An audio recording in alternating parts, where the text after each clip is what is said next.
guys ready to play some Dungeons and Dragons? Hell yeah. Ready.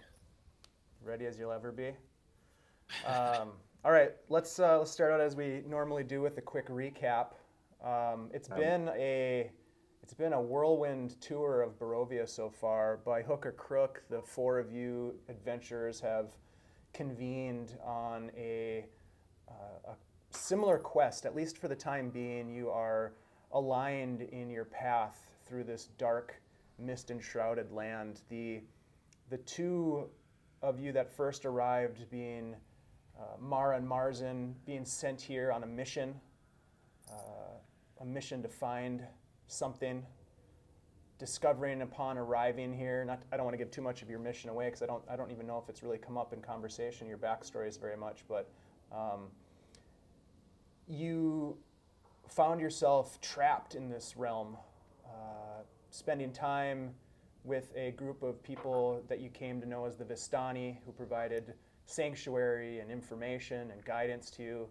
You ventured into the relatively bustling metropolis of Valakai and were embroiled in political maneuvers and quests to recover holy relics, which unfortunately you failed in that quest and actually had an encounter with the devil Strahd himself, who destroyed this bundle of bones that was a holy relic that had sort of given this consecrated effect to St. Andrew's Church. At that point, by the skin of your teeth, you were able to escape Valakai as the town just fell into utter chaos as Strahd's minions swarmed through the town. He gave you a bit of an ultimatum in terms of your a task for you to find his beloved Tatiana, and he said that if you were not successful in your task within 30 days, he would destroy what was left of this small town. You ventured back to the Vistani encampment. This is at some point, and I don't remember when, Stan was able to join the party. I think you were there, Stan, for the Valakai portions. Oh yeah. Yep. I found a vampire girlfriend. Oh, that's right. Yeah, she really liked you. Yeah. And I forgot about that. Piled me up on the street, and I was there for sure. You were. And you had ventured into this land seeking out a lost comrade of yours named Thalamir, who had disappeared, and you were suddenly pulled into this realm.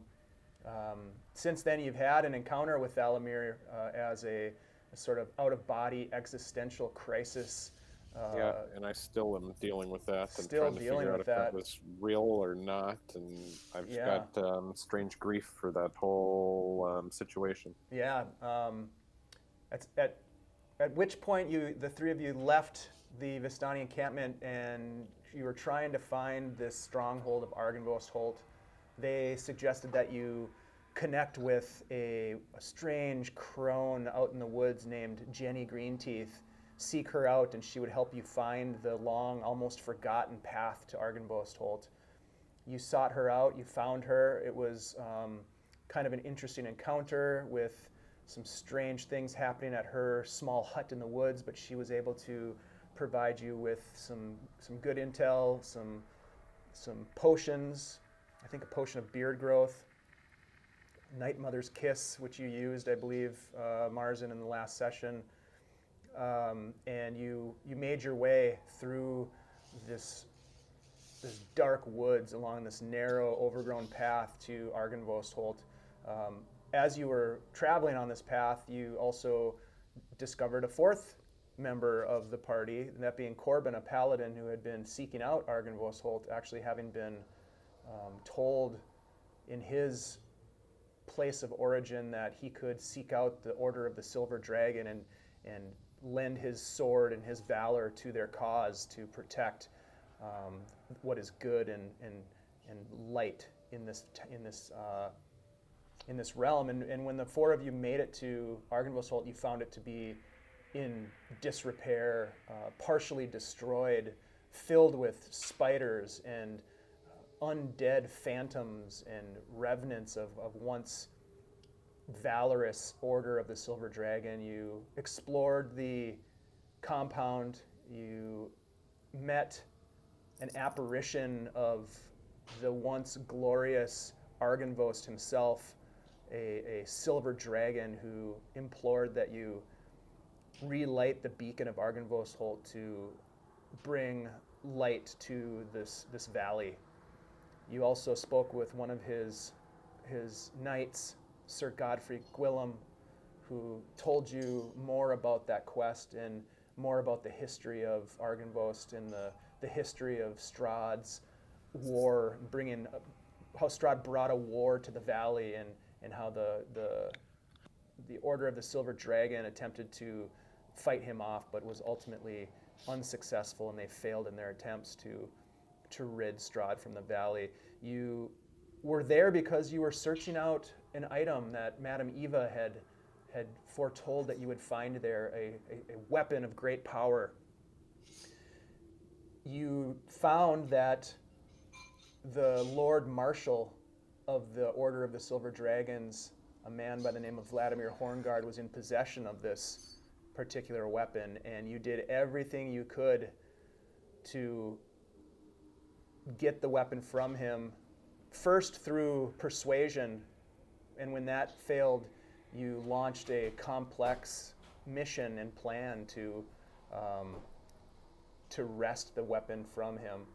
And you ultimately were successful. It took a while to figure out the best way to implement the plan, but ultimately the plan succeeded, and you were able to recover this, what you believe to be the weapon, which is actually, when you looked at it and picked it up, Corben, it was a broken sword with just a hilt and a guard and just a bit of blade. You quickly tucked it in your pack and made your way.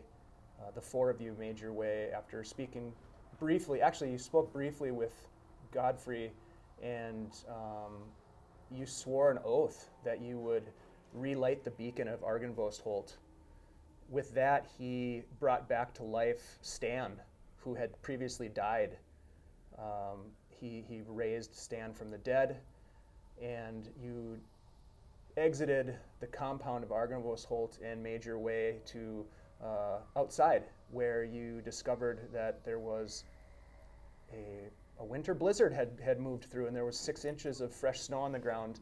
You could see your breath as you exited the building, the coldness sort of closing in on you even as you emerge from the confines of this stone fortress. And you quickly, Corben, used your ritual magic to create Leomund's tiny hut, and you decided to take a long rest as night closed in and the winter chill started to close in. Luckily, inside this hut, it's cozy, it's nice and warm, it's comfortable, and you're dry. And that's where we find ourselves as we begin tonight's session. The four of you are in the hut. You are exhausted. You are dealing with different members are dealing with different types of, challenges in terms of the experiences that you've had over the last 24 to 48 hours, and you settle in for a long rest. At this point, is there anything that you guys wanted to do before the rest, or did you want to do have any conversations before we actually go through the long rest? What we're going to do is, when we do the long rest, we're going to do a level up as well. Okay. I think, weren't we going to, either before or after, try to talk to or summon Jenny Greenteeth to see if she knew where the witches were, or the hags? Yeah, we were going to talk to her, but I would prefer to rest up because I'm not thinking straight right now. Yep, that's what I figure we're going to do first. I was just trying to make sure. Didn't Godfrey tell you where you could look?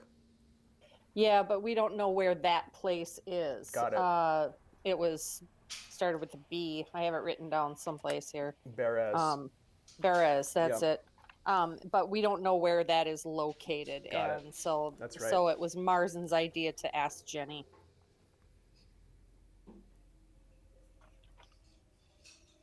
So do you want to do that before the long rest, or did you want to wait until the next day? No, I think we should wait till the next day. Next day. Yep. Yeah. I agree. Next day, probably. Dan's got some questions. Hey guys, am I still alive? Can you like see me? Can I pick stuff up and I'm all back to normal? Yeah, it looks like it. You look like you are. Why don't you try Crazy. picking something up? Can I have my bow back, please, Andy? Yeah, definitely. 20 gold. I'm gonna hand hit Stanley's bow back, and I think there's about 16 arrows left. And then I got a shield from Marzen, and thank you very much. Yep. No problem. I think I saw Thalamir when I was dead, and I think he's dead too. It looked like he got chewed on by werewolves. His Oh, chest was all open. It was terrible. I'm sorry to hear that. Who was Thalamir? Thalamir was my half-elf buddy that I went through ranger training with. We traveled together for a period of time, and have unique affinity for him. I've been looking for him. He disappeared one night. We're getting ready to leave from the Vistani camp, and we couldn't find him and needed to go, and I've been looking for him ever since. I'm sorry to hear this. It gives me a feeling of unease. I'm happy you got the Sunsword. Can we take a look at it? What'd you find? Yeah. I'll just I'd totally pull it be out. interested in the new sword that we got before I went to bed. Well, it's definitely a broken sword. I'll just take it out and hold it out in front of me and show everybody. So you Does it guys do should anything? Like, you guys does it- should have in your In your journal. you should have a handout that shows you what the hilt of the Sunsword looks like. Yep, I see it. Is there any evidence that there's any magical thing that like extends past the stubby part? You turn it on, Andy?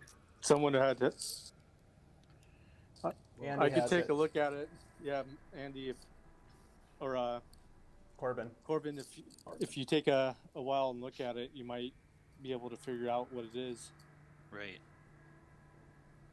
It doesn't. Yeah. So far, I can't tell. It doesn't seem to do anything. Push that red thing and that red button crystal thing on the hilt. Yeah, I don't Point it think at me. that does anything. So Corben, as you examine the sword, basically what you see, what you're holding in front of you is this exquisitely crafted sword that you can only imagine when it was complete. It was quite a weapon. Right now, it is still quite a weapon. It's made out of what appears to be some sort of like I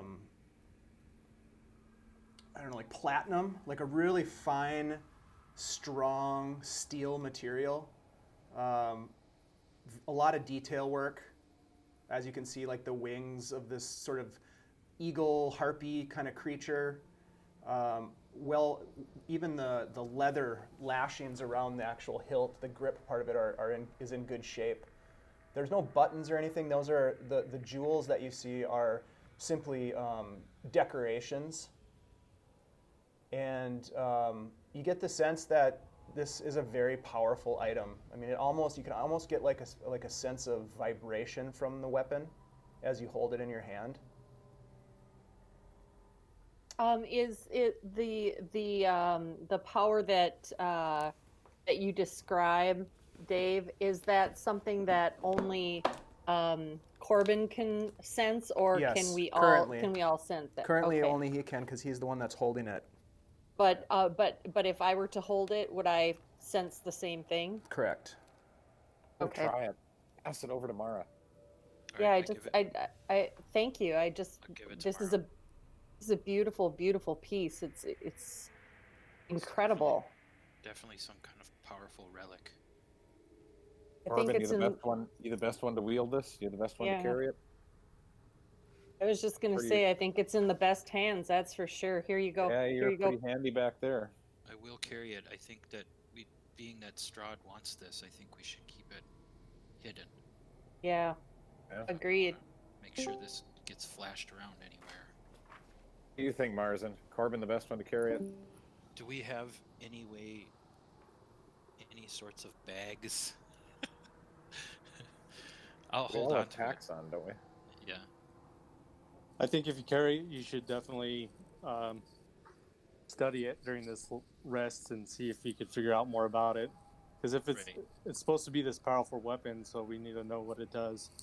Right. And I mean, it doesn't really do a whole lot of good being stuck in a bag. Right. It'll still be on me, on my person. I don't know. I just don't want to have it out. So maybe if I have it out, I'll just keep it wrapped up somehow.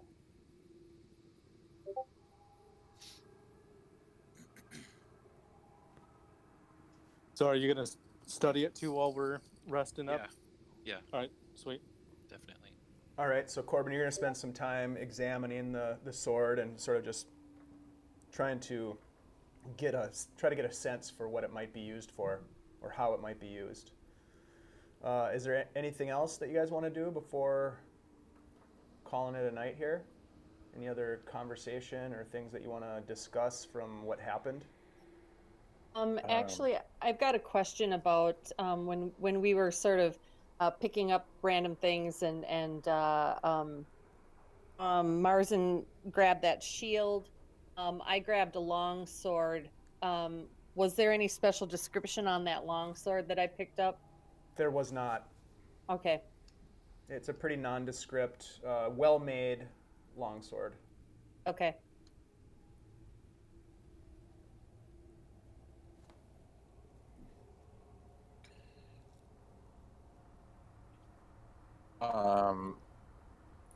Mara and Marzen, is this? It seems like you guys are looking for artifacts and things. Was this what you were looking for? Did we? Did you guys find exactly what you were hoping for?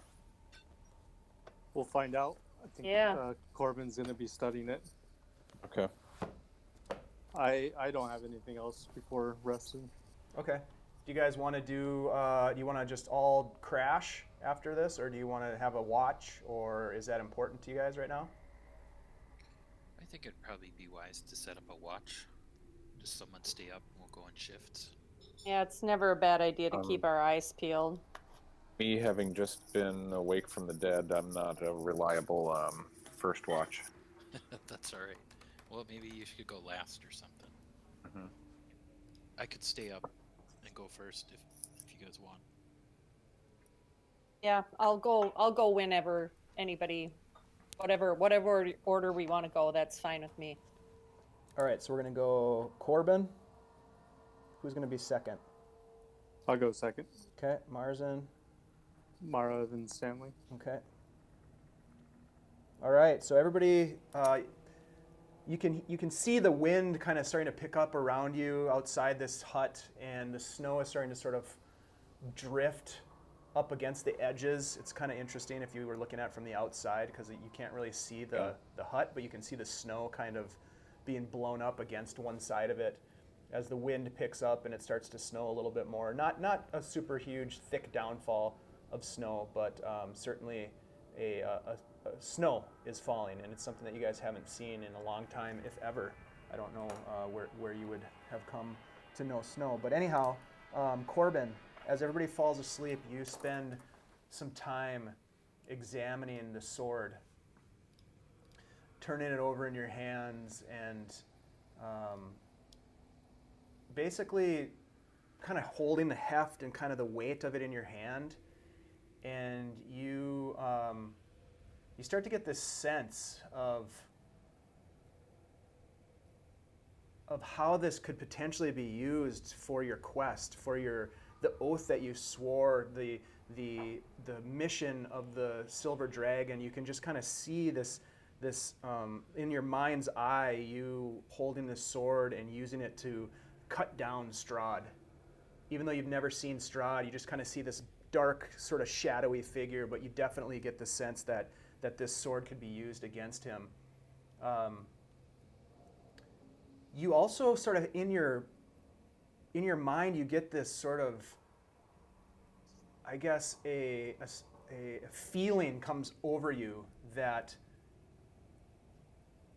essentially makes you feel as if you're being bestowed a great gift, as if this sword is an amazing gift that you've been essentially given. As you turn it over in your hands and kind of get a feel for it, suddenly while you're doing that, a shaft, a blade of pure radiance erupts from the broken hilt, and it's so bright you're afraid you're going to wake everybody up inside the hut as it gives off this radiant 15, it fills up the whole Leomund's tiny hut full of light. And actually everybody other than Corben roll a Constitution save. Jesus. Oh shit.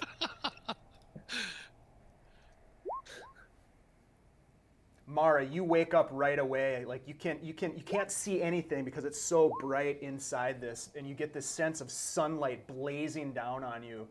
Marzen, you too. Stan, you don't wake up. you are so exhausted from having died and then been risen and all this. But the Mara and Marzen, you jump up as this giant. It's almost like a huge spotlight just shines right in your face. Holy Lathander! Corben, you're holding this sword and it's vibrating in your hands like it just wants to do something. Like it's almost like you're having a hard time, like it wants to almost do its own thing, but it's in your hand. You're still able to control it. But it definitely feels like you have the power. Wow. So, looks like it's it. Yeah, wow. Oh my god. With a quick thought, the blade disappears, and it's just the broken sword again in your hands, and it goes dark again. I'm just speechless. I'm just kind of like holding it, shaking a little bit. Ooh, whoa. Oh, I wasn't expecting that. I wow. could see why. You could see how this would be effective against vampires. That was like the sun itself. Wow. I'm still snoring over on the side. I'm just gonna set it down on the ground next to me and just kind of. Oh, Corben, this is it's clearly speaking to you. This is a good thing, I think. I'm sorry I woke you up. That was intense. I didn't expect that to happen the way it did. Yeah. I'm gonna. You can go back to bed. I'm gonna leave it there. I'm not gonna keep investigating it.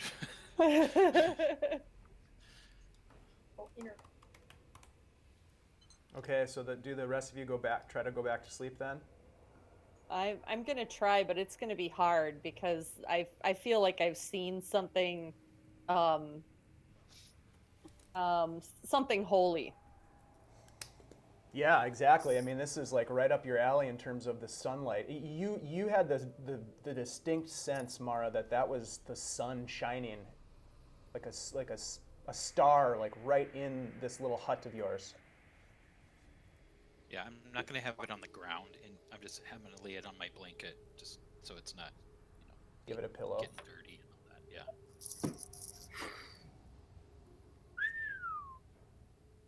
Yeah, I'm gonna try to go to sleep.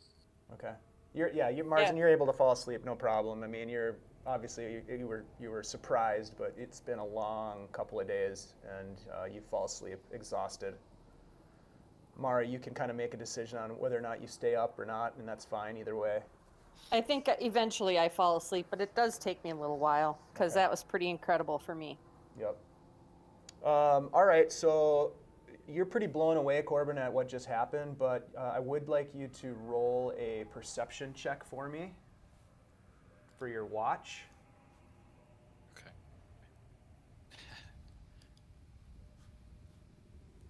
All right.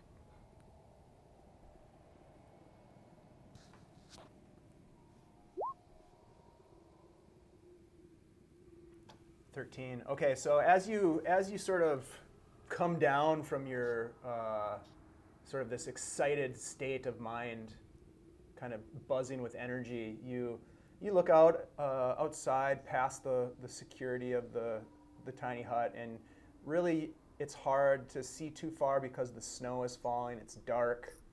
You get the sense that the snow is accumulating a little bit more than it had when you first emerged from the stronghold. But other than the howling wind and snow falling, the rest of your watch goes uneventful.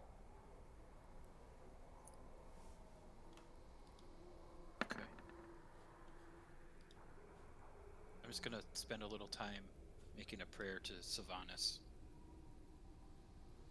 Okay. because I was definitely overwhelmed by that. What's the nature of your prayer? Just like asking for guidance, and you know, that's it, I guess. And do you say this prayer out loud, or are you No, kind I'm of just kind of silent, silent? like meditating, I guess. Got it. Okay. Okay. Great. That's the end. That brings us to the end of your watch. Okay, I'll wake up Marzen. He was second, right? Yeah. I think so. Yep.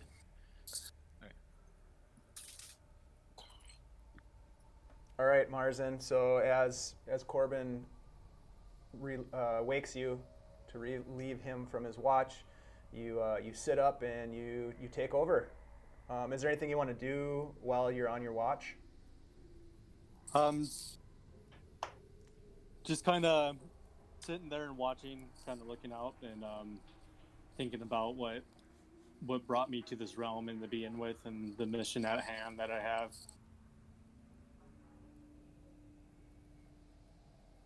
Okay. So while you're kind of going over your mental notes, go ahead and roll a perception check for me. All right.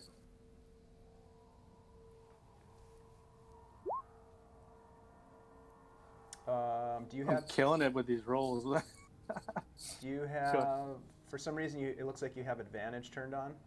Yeah, it's 2. Okay. Let me turn it.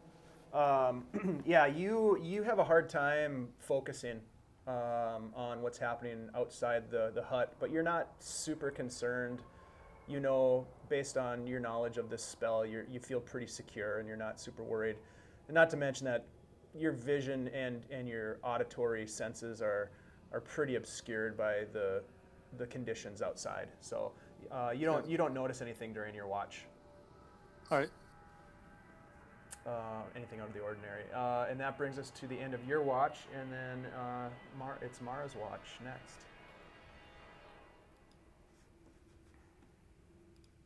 Okie doke. Um, Anything interesting, Marzen? Yeah, no, not really. Just a cold windstorm or snowstorm starting to fall. Okay, well, rest up. Mara, as you kind of get yourself situated, I'd like you to roll a perception check for me. Whoa, nice. You are on high alert at this point. I mean, between the battle that you waged earlier that day or the day prior, depending on what time it is at this point, all of the things that were revealed to you by not only Argynvost, but Godfrey Gwillem, all these thoughts are going through your head, and you're just in the zone. You're also super jazzed by the fact of this powerful relic that you've been searching for. Your team finally has in their possession, and you've already seen it demonstrate some extremely powerful, what you interpret to be almost godlike power. And while you're watching, you have a pretty good view of what's going on beyond the protective magic of the hut. And at this point in the night, the snow has sort of died down, the wind has subsided, and it's just quiet. You hear the heavy breathing of companions as they sleep. Stan is kind of mumbling a little bit, maybe talking in his sleep a little bit, but other than that, you don't Nothing out of the ordinary happens during your watch. Okie doke. Well, I'm right now. I've been ever since my encounter with Strahd. I've been rattled. I haven't been myself. Um, Usually cheerful. I haven't felt particularly cheerful, but that sword really definitely has cheered me, and I'm basically trying to kind of reset my brain and reset myself. And I pray to Lathander for strength and for guidance, and to help restore some of my previous good nature, and also kind of taking some inventory of all the things that I've acquired, because I'm not super tall and I'm not super big, and I'm thinking, you know, about what and there are some things that I need for spells that I don't have, trying to think about what some of those things might be and what I could trade for and all of that. So basically just kind of taking a personal inventory and a physical inventory of my goods, and getting my act together. Okay, nice. That brings us to Stanley. Yep.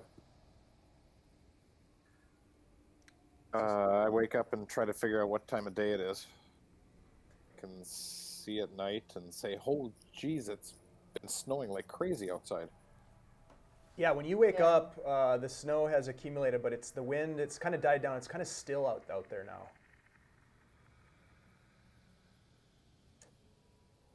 If you want to try to figure out sort of the time, you could roll a nature check if you want to.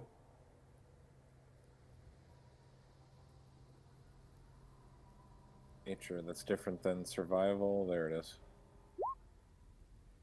Yeah, I mean, you definitely get the sense, just based on the fact that you're the fourth watch, that that morning is just beyond, just coming up. But it's so hard. Like, you again with this, even though you are very attuned to the cycles, the circadian rhythms of the forest, you just have this strange, almost like a layer of confusion with this place. You have ever since you've arrived in Barovia. It's just the forests where you typically feel at home and comfortable have been hostile towards you and confusing, and without a distinct sunrise, it's really hard to identify what time it is. But you know that morning is just a little ways off.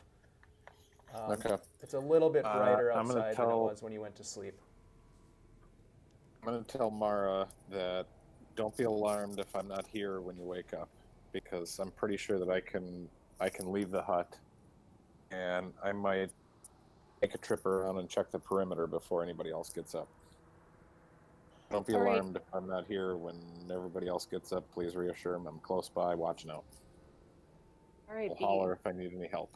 be careful, all right? Because you don't have the best luck when you go off by yourself. Okay. I'll wait for a little while. I'll wait until I can see, and then I might go and check the perimeter on my own.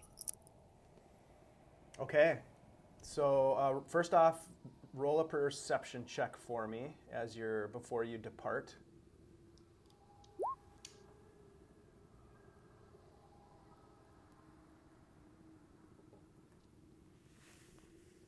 Okay. And then So I'm gonna you split look my out. time where I'm not gonna leave right away. Okay, so for the time that you're inside the hut, you sit and watch, and you can just barely detect the sky starting to brighten a couple of shades of gray. It's really, really, really subtle, but you're pretty attuned, and you can see that if there is a sun somewhere out there beyond this mist enshrouded land, it's starting to rise over the horizon. And then you're gonna go on a little walkabout. Yeah, what's our environment? It is. You are on an open hillside area, devoid of vegetation, in front of Argynvost Holt. There Yeah. are some scattered trees, the forest. There's a path that is hard to see now because of the snow, but you know that it's there, and it leads off down to the west, to the northwest, into a forest, and that's the way that you'll eventually be traveling when you leave. There's like how much snow? Like 6 inches of snow? Yeah, there's about 6 to 8 inches right now. All right, I'm gonna change my mind. I'm gonna not want to be the first one laying down tracks out in that snow. Okay, so you're gonna stay gonna in the sit- hut. Yeah, I'm gonna sit tight until everybody's ready. Okay. As you sit tight while everybody's ready, you see out of the corner of your eye, you look over, and you see a figure shambling in the shadows, in the darkness, walking, kind of heavy footprints through the snow, as it makes its way towards the front entrance of Argynvost Holt. Walking on 2 legs. It's a person. Yeah, it looks like a humanoid creature of some kind. It's hard to tell. It's All right, got a I'm heavy gonna cloak. wake up. I'm gonna wake up the crew and say, "Hey guys, there's a new visitor here." We're still in the hut though, right? Yeah, we're still in the hut. Yep, you're in the hut, and the hut will last for probably another. It's pretty early, so probably another 2. How long does it last for? 8 Marzen? hours. 8. So you probably got another hour. We And do I a think- perception check to see what this guy looks like. sure. Yeah, could s- I'd like to do that too, please. Yeah, go ahead. Oh, Stanley's got it figured Oh, out. yeah. Well, Stan, got you, those. you already rolled a perception check of 14 on this Ooh. guy. Ah, but that was for the general before I was figuring out whether I was going outside or not. I'll give it It's a just, shot. whoa, there's a guy. So you guys can't really tell. This individual is bundled up pretty hardly. I mean, it's cold outside, and you can see that it's a bit of a struggle to walk through the snow. But he makes his way up to the steps of Argynvost Holt, and as he might maybe sense something, or you're not sure, but he kind of looks over his shoulder as he walks up to the front door of Argynvost Holt, and you see this sort of gaunt figure. You see a little bit of armor that is revealed as he turns, and his cloak opens a little bit. It looks a lot like to you, Corben and Marzen. He looks a lot like the creatures that you fought in the chapel only a day or 2 previous. It appears to be one of the revenants returning from somewhere.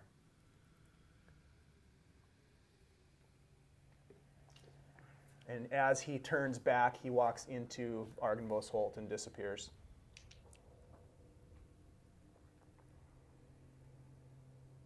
You guys think? Is he a good guy or a bad guy? I can't see real well. Can anybody else see what did you guys notice?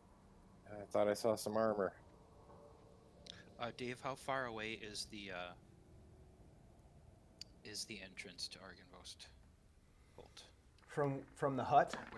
From where we are. Um, I guess we didn't really we state didn't, that. we didn't specify. I would say it's probably close to the dragon statue.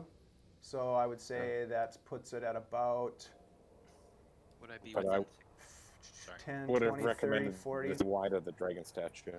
probably about 50 feet. All right. Could I? I'll use my divine sense. Okay. But you can't Uh, cast that when we're in the hut. Oh yeah. I bet I. Well, it doesn't use a spell slot. It's still a magical effect. Okay, then I Yeah. can't use it. All right. Never mind. Carry on. I shoot an arrow at him as he's going through the door. He's already inside and disappeared. Okay.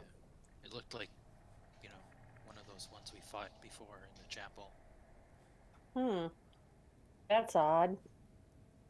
What was those weird stone-looking things? It couldn't have been Vladimir. Back already. Any others coming? Guess we Anybody don't see anything know any else? No, you don't see anything else. I don't want to go back in there. What the hell was he doing there? I don't know. Packing It's up my just gear, getting ready. you have 'Cause to we're head getting out. up from our rest, right? Maybe we should stay here, and if he's going to where we just came from, he might come streaking out looking for the dudes that killed his buddy. I mean, do we even want to encounter this guy? Do we need to? Not really. We can give it a little bit of time, but Well, I have. feel. What? Go ahead. No, go ahead, Corben. I was just gonna say I don't feel the need to stick around here. No, but we're gonna start leaving tracks like crazy as soon as we leave this thing. I was gonna get Yeah. up and out earlier, but I What- don't want to be the first one leaving tracks out there. What about your pass without trace? Yeah, pass without a trace. Does that what does that say about tracks?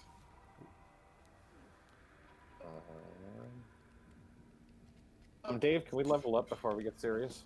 We will when we get to it. I So- want to find so- out what you guys are planning here first.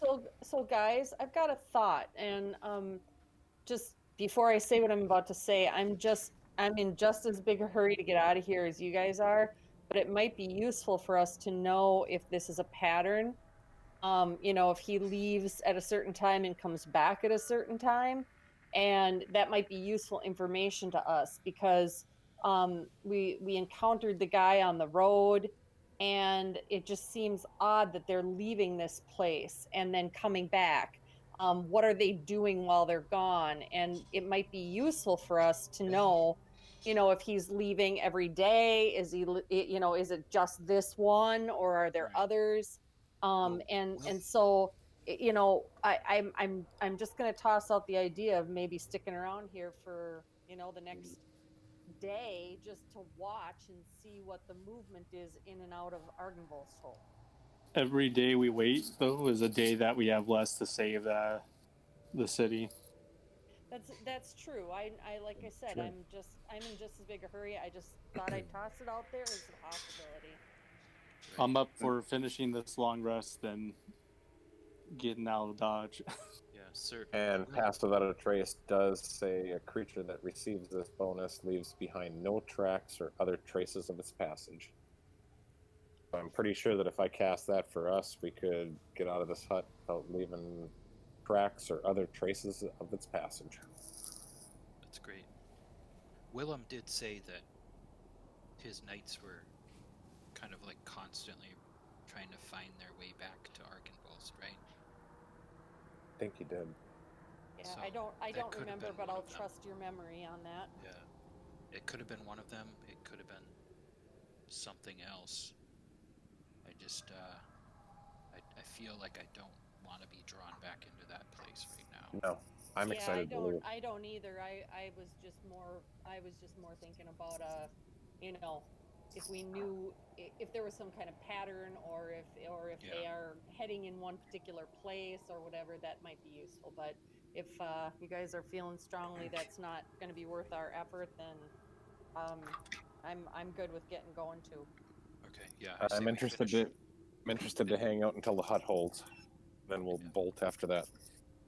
finish whatever rest we have left and get going. Okay.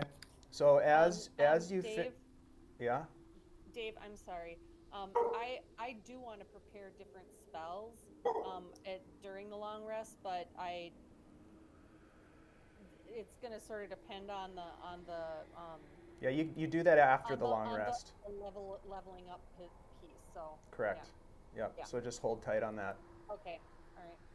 Okay, so you finish the long rest, and a couple of things happen. Mara, you feel again, like I mentioned, this sense of holy divine energy from the events of the last 48 hours, the vanquishing of evil, the recovery of the Sunsword, and then last night's sudden blast of radiant energy inside the tiny hut, and you have the sense that you've somehow channeled more of the Morning Lord's divine power and you feel rejuvenated. You do feel optimistic for the first time in a long time. You have this sense of optimism, like you're making progress, and that you've learned something not only about this valley and the creatures here, but also about yourself.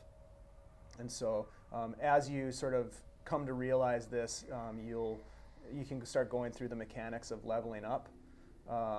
Corben, you obviously have had a massive amount of insight into this weapon. In fact, I updated the description of the Sunsword in the journal that you can look at in a second.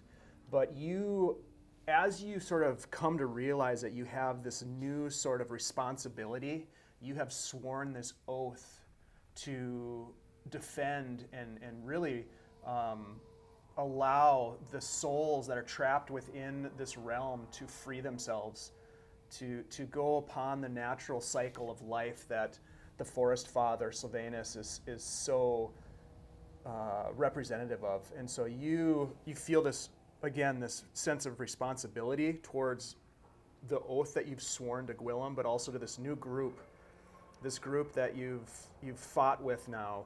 You've seen members of this group die and nearly die. You've been there to bring them back from the dead or from the edge of life on multiple occasions, and you have this almost like an aura about you of this protection that you feel is important. And so you can start to also go through the process of leveling up. Stan, All right. you have this kind of newfound sense of life, and while yes, you are, saddened, disturbed, and I guess there's a bit of anxiety about just the idea of death. Especially, it's weird because life and death, that cycle has never been foreign to you, but in this land, with the knowledge and realization that your friend Thalamir, who appeared to be dead, is trapped. His soul is somehow trapped here and unable to pass on to the next phase of the process of dying. That is disturbing to you. But you also feel a sense of energy, a sense that you have learned a lot about the creatures that you've fought in this realm, and you're starting to learn more about the landscape as well.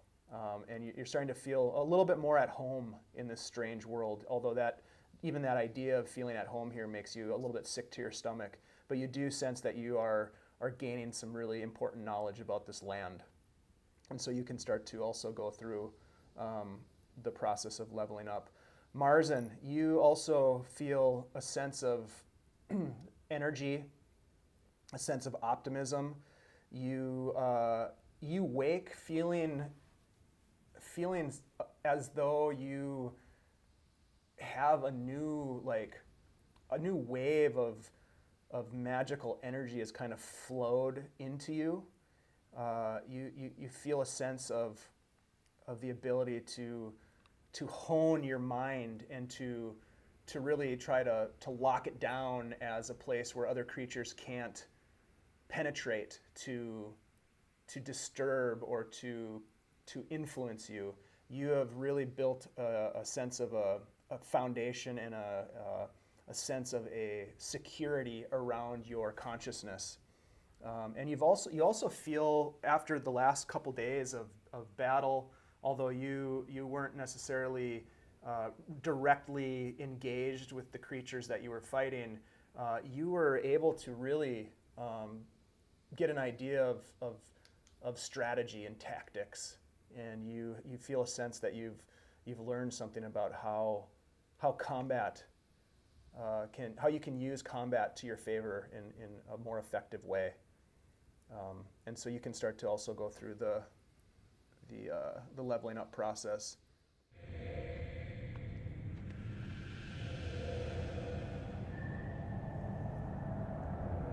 Okay, so as the tiny hut's magical energy fades, there is a brightness in the sky. Of course, it's 100% overcast. There's about 6 to 7 inches of fresh snow on the ground, and you Okay. find yourselves now exposed to the elements. One question I have for you guys before we start is, who has winter clothing? What do you guys have for clothing? Well, I always kind of imagined I had a cloak from the beginning. Yeah, I do have a winter blanket. Okay. But other than that, I guess I don't know. You don't specifically have winter. Oh, no, Gear. I have common clothes. I just saw it in my list. Here. Okay. Common clothes. All right, winter Marzen, blanket. what do you have? I have traveler's clothes, Okay. which is Me too. common. I do have a question for, because I think what you're about to insinuate. Would I be able to cast the spell Heat Metal in concentration where it won't burn me? Like, just keep it warm enough to keep me warm? Yeah, I believe. Let's see. It depends on how the spell's written. First of all. Here, I'll link it. What about you, Stan and Mara? What kind of clothing do you guys have? Traveler's got- clothes for me. Yeah, I've got common clothes. Imagine I have a blanket in my bedroll, and I'm definitely wrapping that around me on top of everything else. And before the hut all the way disappears, I'd like to come up with a plan. The hut's gone. Okay. All right. Don't move. You guys don't make any tracks yet. Marzen, it doesn't seem like that would work with this spell. It does say it would glow red hot. So maybe if you put on some clothing underneath it. All right. But oftentimes this spell is used as an offensive spell to cause fire damage to people Yeah. who are in armor. So my inclination is to say that probably wouldn't work Got it. without having to take some sort of damage. All right, sounds good. So before you guys move from the hut, I want to cast Without a Trace. Easy enough. You pass. You cast Pass Without a Trace. And then I would propose that we not leave by the road, but by either high road or low ground from the road, and find some moss to stuff in our shoes as extra insulation.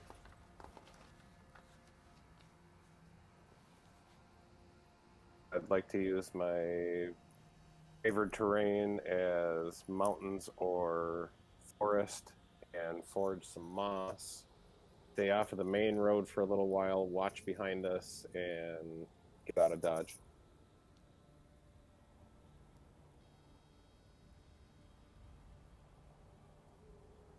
Source some forage, some extra insulation to supplement our clothes from natural materials. You guys are definitely cold. Dave, It's yeah, definitely Dave. cold out. Is it Dave, I still do- Sorry. I do have two things. One is vestments, which I think would add an extra layer. Yep. So So you basically put on everything you've got. yeah, pretty much. Mm-hmm. Yep. Smart. What were you gonna ask, Corben? Is it still did you say it was still actively storming? No, the snow has stopped. It's But it's still it's cold. Yeah, you can see your breath. You can feel the chill on any exposed skin. It's a winter day. Right. So I'm gonna just keep myself wrapped, get all packed up and everything, but keep myself wrapped in my winter blanket. Oh, I do have the wolf hide, don't I? 2 wolf hides. Hold on. Maybe I sold them. I'm pretty sure I did. Yep. Shit. Well, guys, let's go find a wolf. Or 4. Let's Move Yeah, down we the should- hill. let's see. Seems like Argenvost hold was higher elevation, right? Yeah, the topography, looking around here, you are on a ridge line. The ridge line to the north is the road that you traveled in on, which is barely visible aside from the cut that it makes into the forest to the north. And you can see sort of your trail disappearing in that direction. To the west, the mountain, there's like a kind of a mountain that rises to the west. And you are on a small sort of promontory that overlooks a valley to the east. Below you, an open valley. It appears to be a river in the distance, and then beyond the river, more forest. To the south is kind of the slopes of a hillside, open. There's less forest to the south. To the north is a dense forest. Can I roll a perception or a survival check to see which way is the way to go to get out from some of the snow? If any of those valleys, if it's snowing at the higher elevations and not snowing at the lower, which is the best way to get out of some of this harshness? Yeah, absolutely. Roll a perception check. Could do survival too. Perception, though, you say? Yep.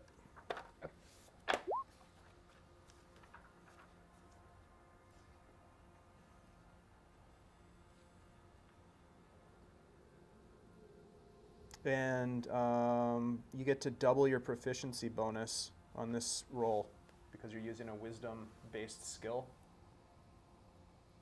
Then my proficiency bonus is 3, so Yep, it would so be just 6. add 3 again to whatever you roll. My proficiency bonus isn't highlighted. I can't click on it. Doesn't matter. Just tell me what you rolled, and then I'll tell you, and then just add 3 I rolled to a it. 10, so I got a 13.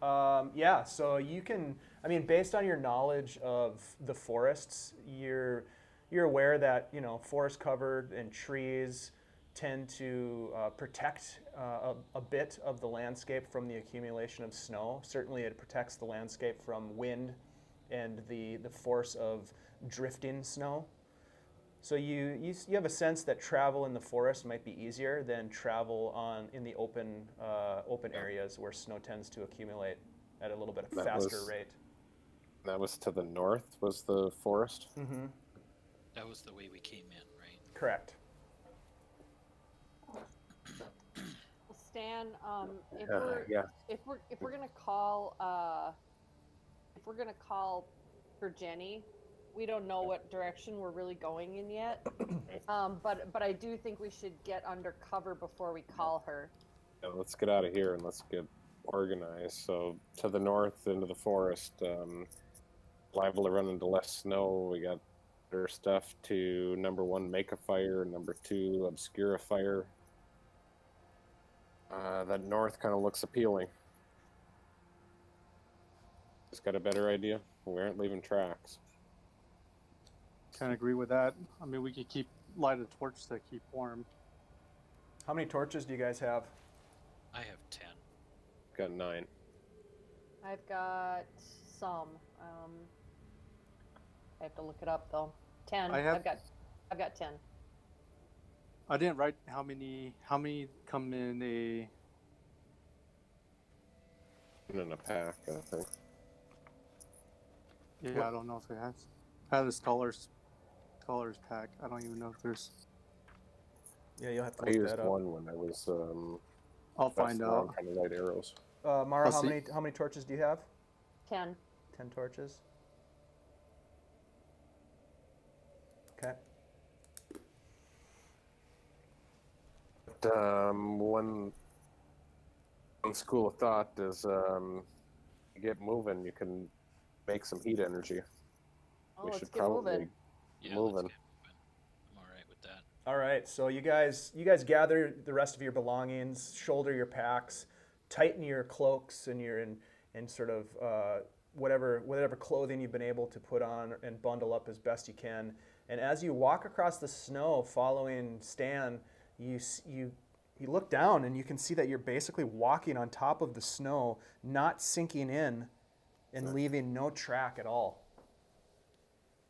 As long as you stay close to Stan, you get the sense that you're going to be, your tracks are going to be pretty concealed.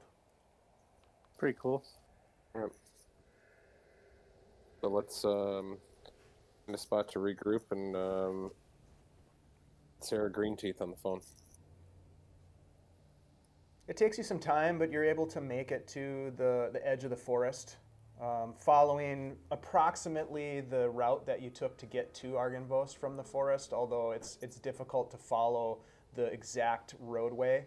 You can sort of follow the topography of the landscape and get you to the opening in the forest. When you get to the forest, it's much easier to follow the trail because obviously it's a trail that's cut through the forest. Stan, you're trying to do what now? I'm trying to forage for insulating materials. Some moss and dry grass, fluffy stuff, cattails, things that we can stuff in our clothing to benefit our insulation. Okay, so you kind of hop off the trail a little bit and dig through the snow looking for moss. Yep. I'm traveling through a favorite environment, the forest, and it's not slowing us down too much. I'm just grabbing some stuff as we go past. Sure. Roll a survival check.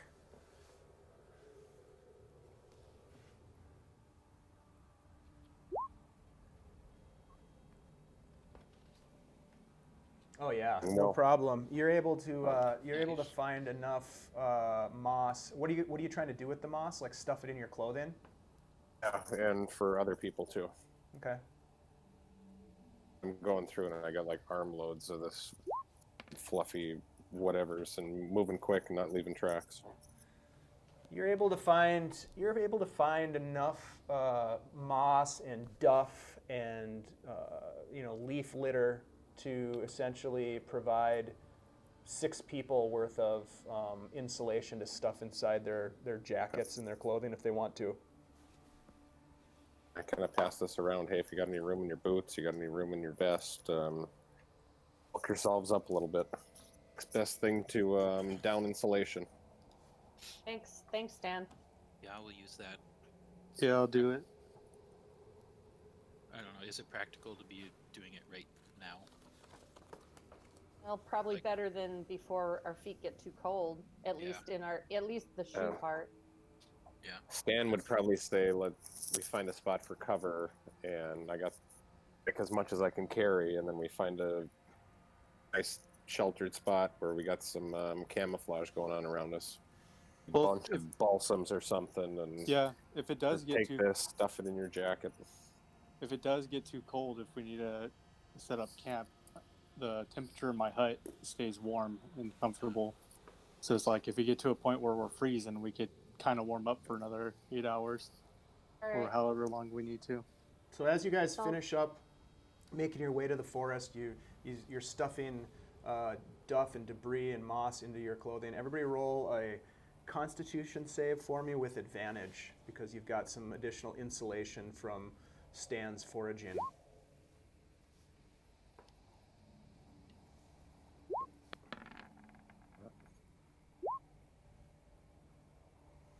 Well, ironically enough, He gave us Stan might have given away too much of his insulation.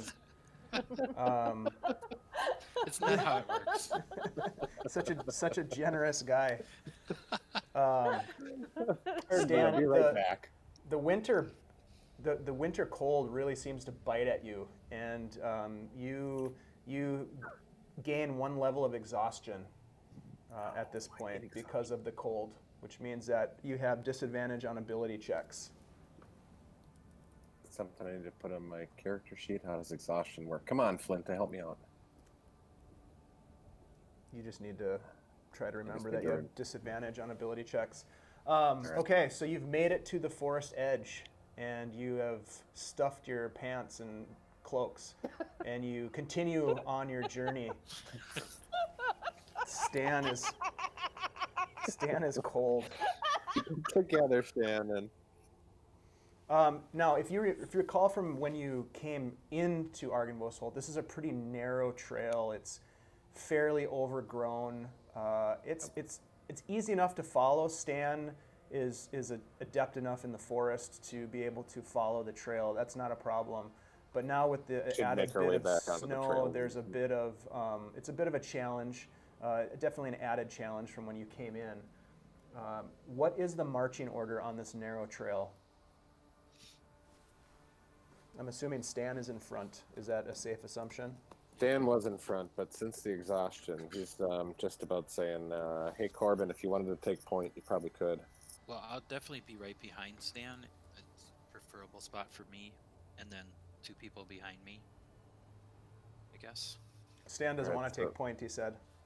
Well, Dan taking point, I have disadvantage on ability checks. That means attack rolls, right? Nope, stay that means close to ability me- checks. If you stay close to me, I might be able to help you with those. Oh, I Alright. can help you with saving throws, I should say. Sorry. All right, I'll still stay on point. That's fine. Okay, who's behind? So then Corben, who's going to bring up the rear? I'll take the Marzen, you take the bring up rear. caboose. All right, Mara and then Marzen. We're Okay. walking back the way we came, Yes, you're heading north through the forest. right back into that one spot, I think. Yeah, All right, guys, before we get too far, let's call Jenny because I don't want to be tramping around for 2 hours and then have to turn around and go back. Yep. Can we? Do we? Can't, We need a can't do mirror that. and say her name 3 times, right? Yeah, I have a I have a it's The token. yeah, I've got the token, but it's oh, Penny Jenny something. Oh God. I wrote it down and I can't find where I wrote it. I have to say a little chant, and I'm having trouble remembering it. Can I do I don't know if it'd be a intelligence or a wisdom or a history check to help me remember my little chant? Oh, Shannon can't remember what it is? Yeah, I Oh, wrote oh, it oh. down and I can't find it Uh, on my sheets. Sure, roll an intelligence check. That's a great idea. Another natural 20. That's not pretty bad. good. Yeah, you pull the coin out, and when you start to look at it, you're like, oh yeah. I was supposed to flip the coin in the air outside, not inside, and I'm supposed to say the words, "Pretty penny, show me Jenny." Yeah, that's it.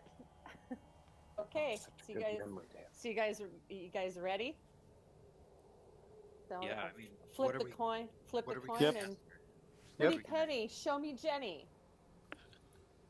You flip the coin in the air as you say these words, and it hits the snow, and it kind of sinks into the fluffy snow and disappears for a moment, and then like a volcano, a giant tree erupts from the ground and just grows 20 feet tall, 40 feet tall, 60. You lose the tree in the canopy of the trees surrounding it, which seem to be dwarfed in size of this giant tree trunk that's like 20 feet in diameter. Whoever is closest to Mara when she does this kind of gets blown back from the force of this tree erupting from the ground. And as you kind of shake your head and look at this thing, this giant, massive redwood tree, you see this little woman step out from behind it. And she says, oh, well, it's been a while. Oh, Jenny. Welcome. You haven't aged a day. You still look just as beautiful as always. Well, thank you, dearie. Now, how can I help you? Why have you summoned me to this very cold place? Oh, Jenny, we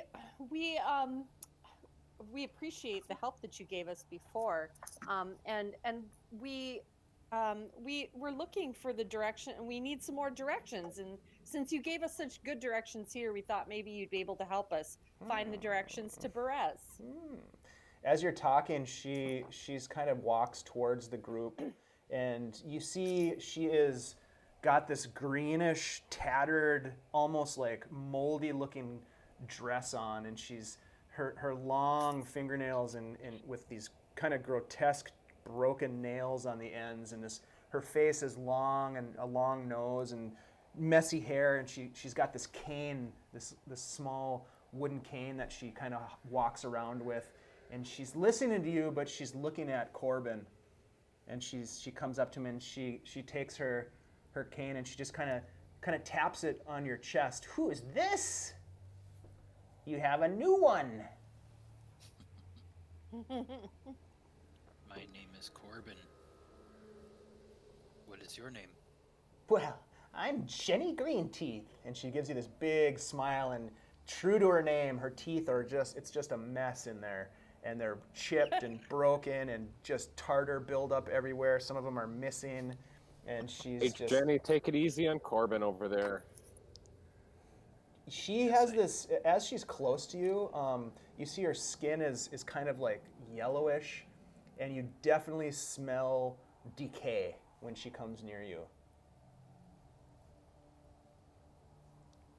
Her hair kind of, you can tell too, there's no wind, but it seems to almost like kind of float around her a little bit, almost like it's moving on its own. Well, pleased to meet you, Corben. Now, tell me, you need directions to where, dearie?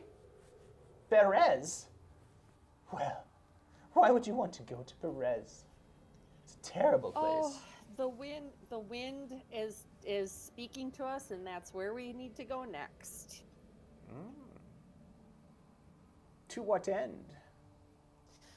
You know, I'm not entirely sure, Jenny. We just know that there's something there that we're supposed to see. Roll a deception check. Dave, Mm-hmm. I'd like to use my divine sense to try to determine if she's good or evil. Sure. So I just printed that up in the chat. Okay. First off, Mara, she kind of looks at you sideways, and then she says, well, your business in Berez is your own. If you seek to withhold that from me, I don't have a problem with that, dearie. But I do warn you that Berez is quite dangerous. Do you think you're up to it? Whew, I don't know. We've seen a lot of crazy things in this land. I hesitate to ask, but what kind of dangerous are you talking about? Give me 1 second. Question mark. So for divine sense, it allows you to know if there's a celestial fiend or undead within 60 feet of you. Yeah, the presence of strong evil registers or powerful good. You don't get Yeah. anything. Nothing jumps out at you with your as you use your divine sense. You kind of get like a no reading on your device. I'm sorry, Mara. Can you say what you said again? I was reading Corben's divine sense when you were responding. My apologies. I said we've seen a lot of dangerous and crazy things in this land, and so I hesitate to ask, but I need to. What kind of danger are we talking about? Well, dearie, centuries ago, you see, Berez was this quaint and thriving village. For some reason, the devil himself caused the rivers to flood, the Luna River to swell over its banks, to grow, and to eventually drown the town of Berez, killing many of the inhabitants. Now, it is the home to a dangerous witch coven. You don't want to go there, dearie.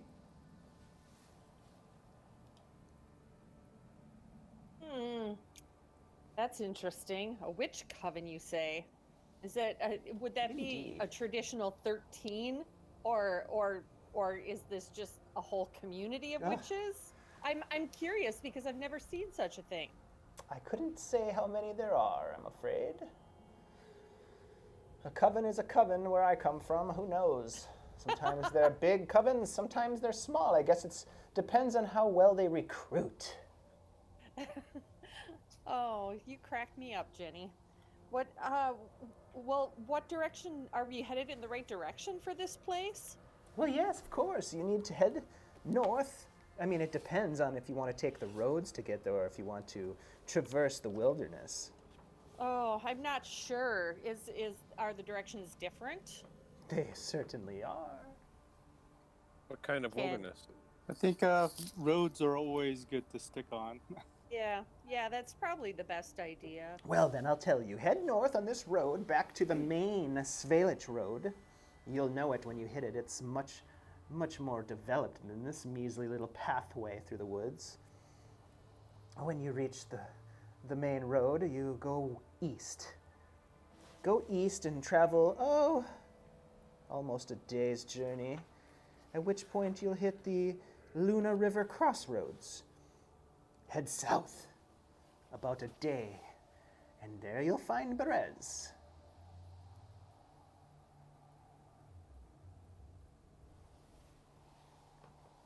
Have any tips to deal with witches? Sorry, one at a time, guys. Go ahead. David, what were you saying? Do you have any tips to deal with witches? Stay away from them. Well, if we can't stay away from them, what do we do then? Well, let me see here. And she pulls out this pack, this little pouch that she has, and she starts rummaging around in it. And she says, "Well, let's see here. I've got some tonics and some potions. What would do well here? Well, what are you looking to do with these witches?" She looks at you with one eye like half closed, Stan. We're looking for information, and I kind of look around to the rest of the group. What do we want from the witches? We want They have something information, from us that we would like to have. So, anything to help us pass without being noticed, or to kind of either Beat 'em up? paralyze or Resist. temporarily make them sleep. Resist being charmed. Well, I've got this love tonic if you'd like to woo them and no, please. I'll Well- take that. well, it's going to cost you, Sonny. It's 100 gold pieces. Yeah, no. I do have a couple of healing potions. I would recommend that if you intend to infiltrate and attack, that you protect yourselves as best as possible. We should take those. 50 gold pieces. I've got 2 of them available. She pulls out this little vial, kind of shakes it in front of you, Corben. It's this red liquid, crimson red liquid in this vial. I'd like to buy it, but Dave, Kind of short on gold. yeah. When I started out, just saying this out of game, I never really figured out how much gold I had. It wasn't a thing until now, so I don't believe I have any gold. Unless I was supposed to have started with some amount. You have 5 gold pieces. Yeah. Yep. That was like the default number on the character sheet, though. Yep. That's all you have. Okay. More. Yeah. Jenny, I'd love to ask, would you by any chance have anything to help keep us warm? Like maybe some type of cloak or pelts that we could have or purchase from you? Pelts? Trade. Well, no. Don't have any pelts, but shit, there's wolves everywhere around here. Just kill a wolf. Yep. Well, Stan, we might have a hunt here.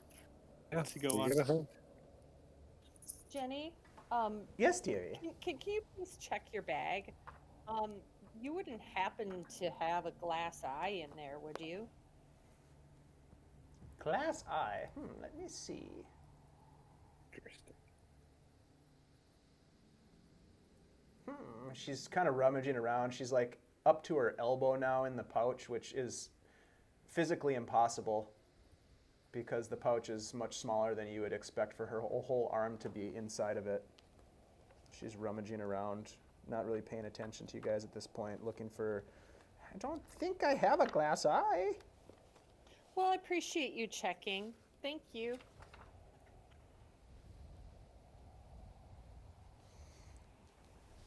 Is there anything else I can help you with? You called me here at great expense.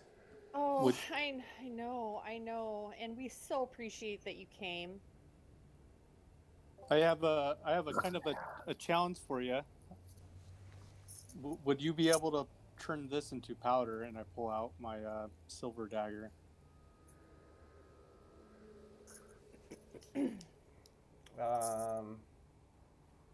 Let's see. Oh. You want me to turn this into silver powder? Powder? Yep, or into some type of dust. I'm afraid I don't have that capabilities. But an interesting question nonetheless, young man. Annie, I've got one. I was recently in a weird realm where I think I saw my pal Thalamir. Any chance you can confirm or deny that Thalamir is dead and eaten by werewolves? Tell me more. Where did you see this Thalamir? Well, I kind of became a ghost for a little while and spent some time in a realm that was not here and dead and partway in between, and I think I saw him. You were a ghost? I was a ghost. I So was you Ghost died. Dan. Yep. And now you're living, obviously. Mm-hmm. Well, dearie, as you probably didn't know, but will know now, is when you die in Barovia, your soul is not able to escape the mists. You are caught in the mists, along with your friend who has been killed, you say, by werewolves. There is no escape from Barovia, either alive or dead. If you die here, your soul is trapped forever. It's terrible. I would really recommend not dying again.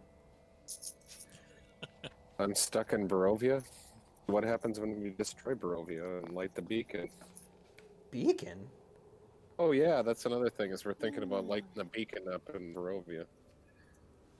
Sorry guys if I said too much. It just popped Now up. she looks, she's very interested, and she You kind said of too much. walks closer to you and says, "You intend to light the beacon of Argynvost, Holt?"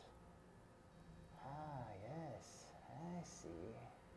I don't know. That was something that came to me. I figured Very I could ambitious. give Thalamir. Very ambitious. Well, I wish you well.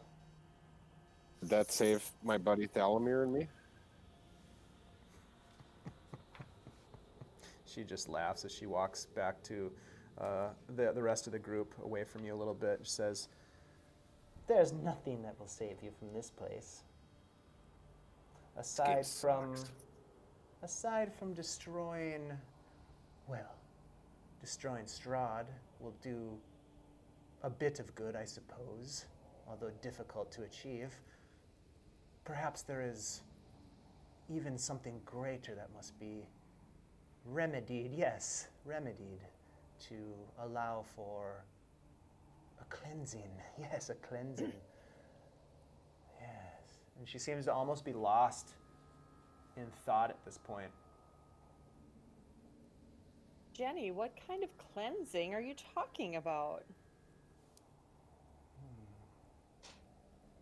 Well, long ago,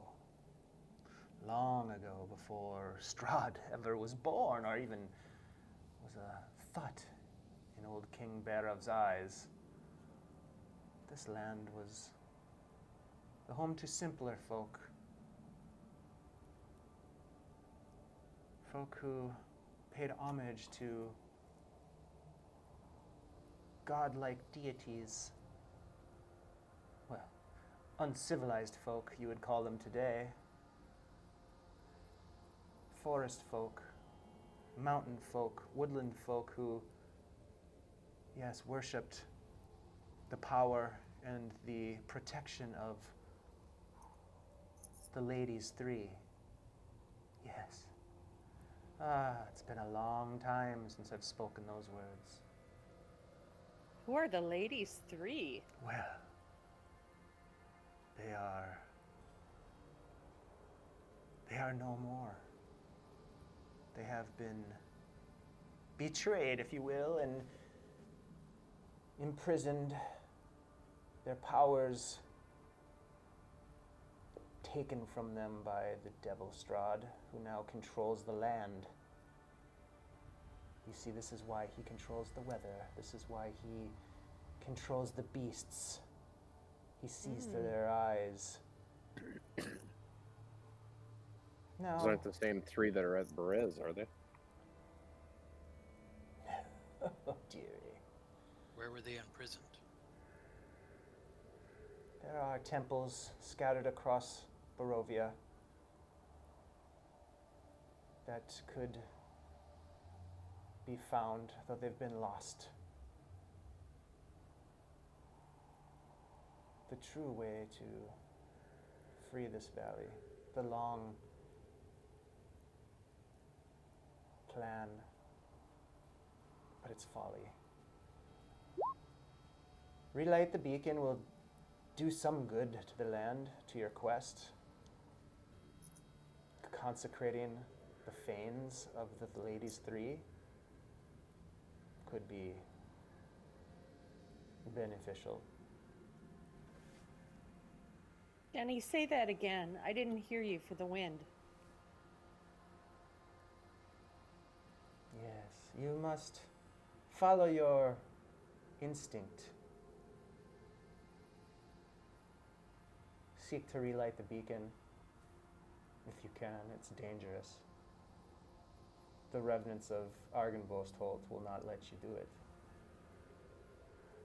Or they will put up a fuss, that's for sure. Yes. Well, she kind of like shakes her head as if she's coming out of like a bit of a daze. I'm freezing. Is there anything else I can help you with before I leave? Are you sure you don't want any of these healing potions? I will pass on the healing potions. Would it be possible to be able to summon you again through the another coin by chance? I gave you my only coin. Did it? Oh, that one disappeared, or it's completely gone now, huh? Yes.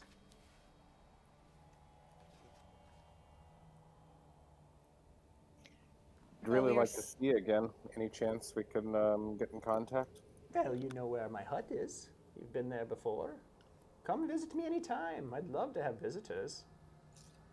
Not very often that people happen past my little shop. Try not to die again.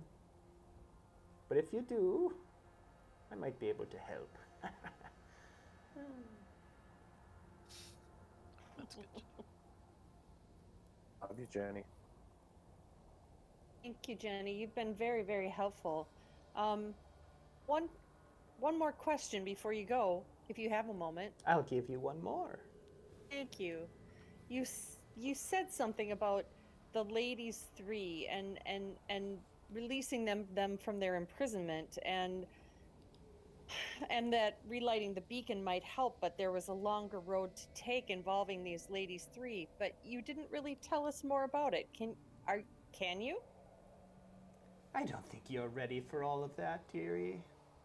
Oh, I do so love a good story, Jenny, and you tell such good stories.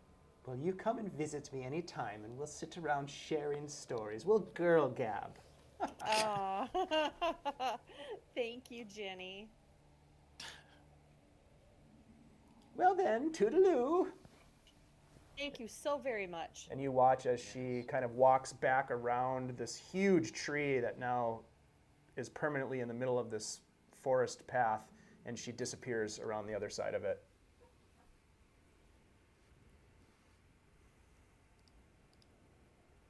And the coin that I flipped did disappear.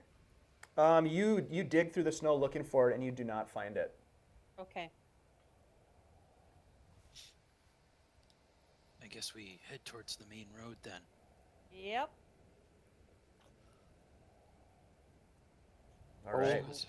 She was Crap, interested. guys, I'm scared I said too much. Hope that doesn't come back to haunt us. It just popped out. Oh, Stan. Aye.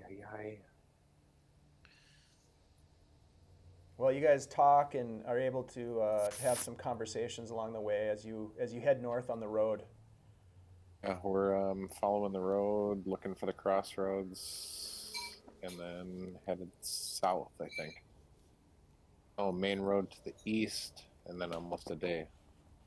All right, so Stan is in the lead. Stan, why don't you roll a Well, everybody can roll a perception check. Stan, you roll yours with disadvantage.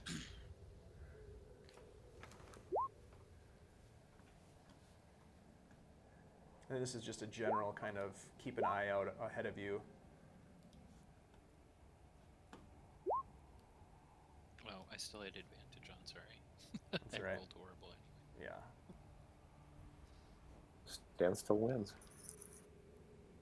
Yeah. So Stan, as you're walking through, as leading the way through the forest, you're able to stay on the right path. You're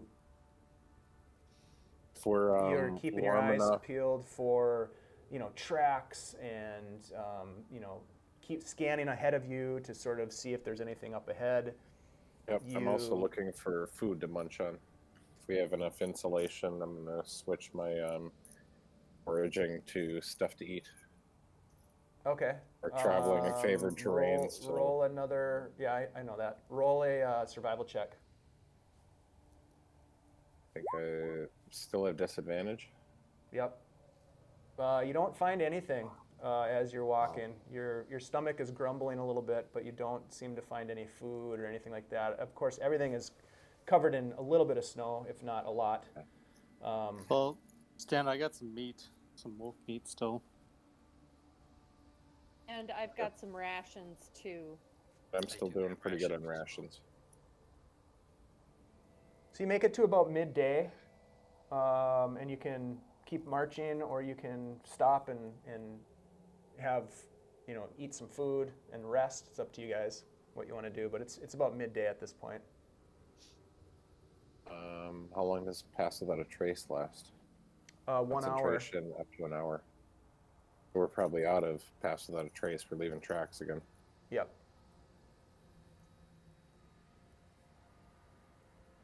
Hey, Well, Marzen. When you set up your hut, is that always an 8-hour thing? Once it's up, yeah. Well, I suppose we don't have to use it for 8 hours. Maybe it'd be if we're going to take a break, maybe we could step inside, get warm, eat our lunch, and then head out. Yep, we could do that. I could always cast it as a ritual. So as long as you guys are willing to wait 10 minutes, I don't have to use a spell, Okay. which would be more preferable. Yeah. All right, being that we're leaving tracks again, it would make sense to leave the main road, backtrack just a little bit, find some high ground, then cast the hut and see if anybody's following us. Yeah. Plus, Dan, you're looking a little rough. Like you could use a little rest. Yeah, probably. It's been a long day. Well, do you guys want to try to get a wolf? I could always hang some meat out here while we're wet, resting, and seeing if anything comes through. That's a good idea. I've got an animal trap that would go great next to that meat. All right, well, let's do some of that.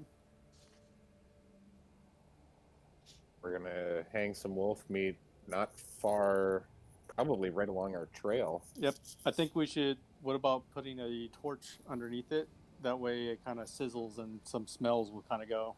Because I don't know how much the wind would take it with, getting some smoked meat might go a little bit farther, Yeah. I guess. And that might attract some human followers as well. Not that we want to eat those. I think that's a good idea. Let's make it happen. Let's go. So you're gonna set up the hut and take a long rest. not a long rest. Are we going to take a long rest? Spend a whole night here? Well, What it's day of the midday night is it? right now. And Yeah, it's just only just mid- so you guys know, you can only get the benefits of a long rest once per 24-hour period. So that wouldn't help with Stanley's exhaustion? No. Okay. A short rest one? Nope. Okay. Alright, so maybe we don't take a long rest. But if you guys want to hunt, we could do that. Well, I think- we could We could hunt always out of the hut.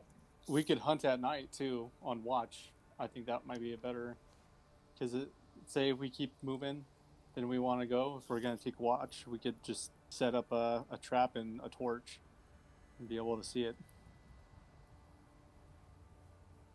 The What do you guys think benefits of the hut right now would be like warmth, and it would protect you Yeah. from the elements. That would be the main Yeah, benefit. I wasn't intending to. I wasn't suggesting we do a long rest. I was just saying let's get out of the wind, get warm, get dry, get fed, and get out of here. But if we're That's not inside and gonna we're give us able much. and we're able to watch, setting up a trap nearby while we're in there. I mean, why Yeah, not? why Let's not? do it. All right, is that the plan? Yeah, sure. But we're burning time. All Yeah, right, that's the so thing. you're gonna spend, how long do you want to spend hunting and resting in the tiny hut? We'll go at least 2 hours to get a short rest. 1 hour it would take to get a short rest. Well, what do you guys want to do? Well, Yeah, none I of was us- I was just thinking just like an hour, enough to get warm and dry and fed. Yeah, but there's no, like, perceivable difference. I mean, Dave, would that factor into, like, us getting exhausted? Like, stopping? No, No, a short. It was- That you was, would that get a was my short bad rest. roll that I Yep. did. that's There's why I really said no reason. if you guys want to do this trap thing, I think it would be better to we could keep moving until Later we're in the gonna day. hunker down. we Yeah, should- when should we're keep gonna moving hunker till down we for go the to sleep. night, then we do Yeah. the. We should keep moving till we sleep. Let's keep going. Okay, so you guys keep going. Stan, are you still in the lead? Yeah, still in the lead. Okay.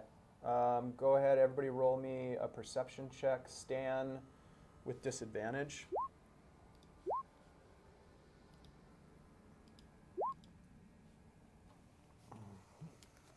Better. Wow, nice. Still doing it right out there. So as you're walking through through the forest, you come to this a little bit of an opening. It's not quite as dense. There's some large rocks nearby, and let's see. Mara and Stan, you hear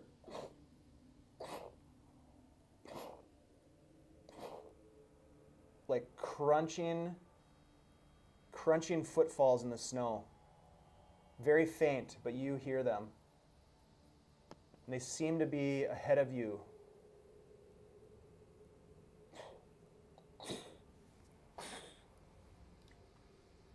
Hey, All right. hey guys, That might be the time. Stan, do Hear you hear something? that? Yep, I hear that. Hey, keep our voices down. I think there's like sounds like somebody's walking up ahead of us.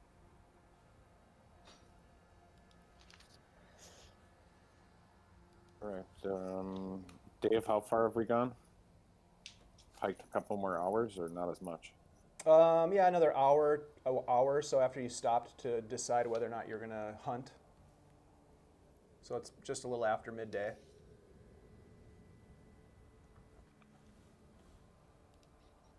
We can't see anything yet, though. No. You just hear it.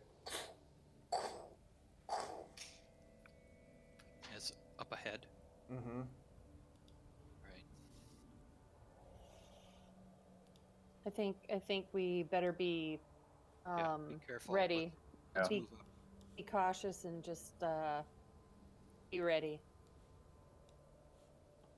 All right, you guys proceed forward a few more steps. The sound gets a little bit louder. And at this point, you see this large creature start running towards you from off to the east through the forest, coming at you. I need everybody to roll initiative. Let me put up hold on, before you do that, let me get you on this page here.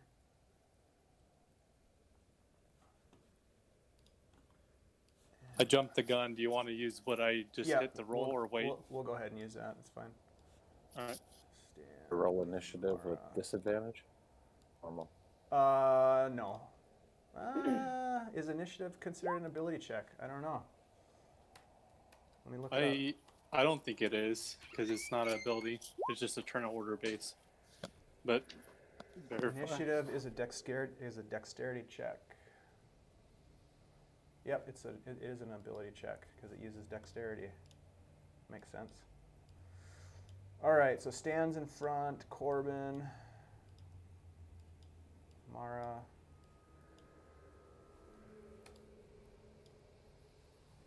My hit point total on my thing is wrong. Can I just update that? What's your hit My point total. total now? 58. Wow, nice. All right. What hit points do we have for Corben? 58. Oh, sorry, that was you. Yeah. It's just my token still says 44 or something like that. Stan, what are your hit points now? 51. Nice. Mara? 53.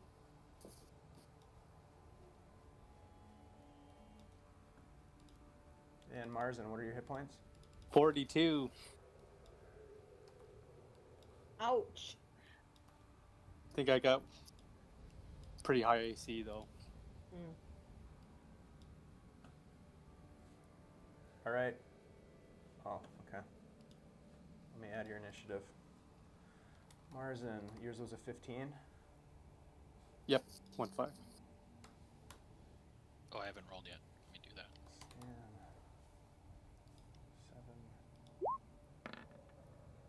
7. Ooh,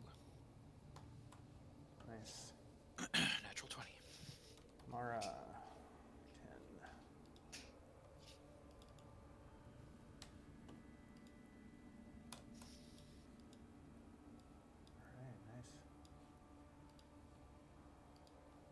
Okay, so from the trees, you see, let me bring him in here.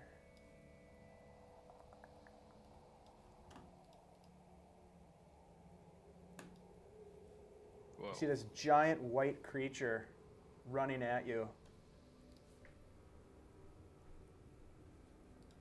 And let me give him some initiative here.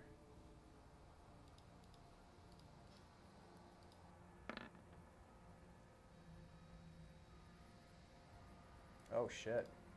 I rolled a 21. Damn. Okay.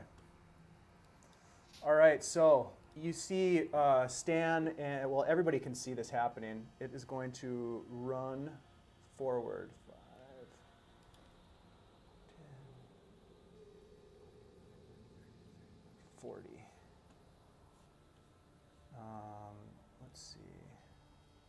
It runs forward, and then all of a sudden you get the sense that it notices you. And it looks at you and just a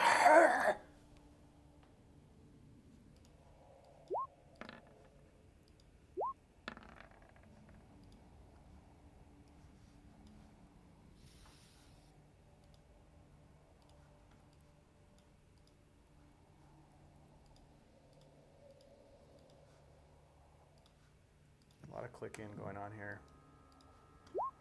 Yeah, are we supposed to see the other ones popping up right now? It doesn't matter. All right.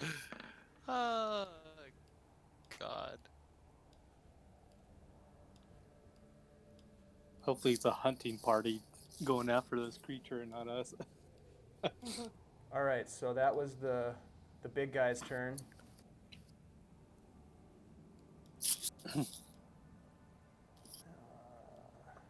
You see also chasing behind additional creatures.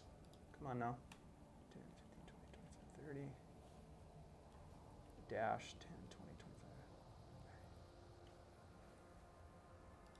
Corben. What you see right now is a giant creature that stands probably 12 feet tall, covered in white fur, giant tusks, almost ape-like in appearance as it runs in your direction.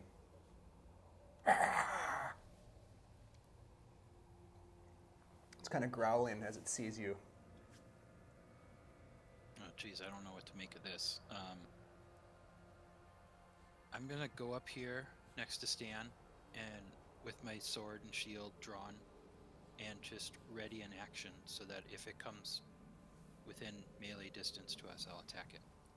Okay. All right. That brings us to this fella down here. 5, 10, 15, 20, 25, 30. 5, 10, 15, 20, 25, 30. Marzen, you see two smaller creatures emerge from the forest as well. They seem to be clad in skins, animal furs, and they look humanoid, and they are running as fast as they can in your direction. All right. I am going to cast Hex on this creature. Which one? The big guy. Okay. I'm going to give it disadvantage on. Let me double check.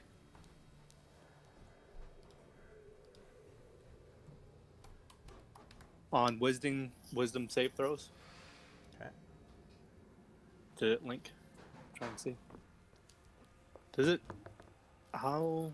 Why isn't it listening to the description? You just click on the little speech bubble. Does it have a little speech bubble? Yeah, but it's not linking it down here for you guys to read.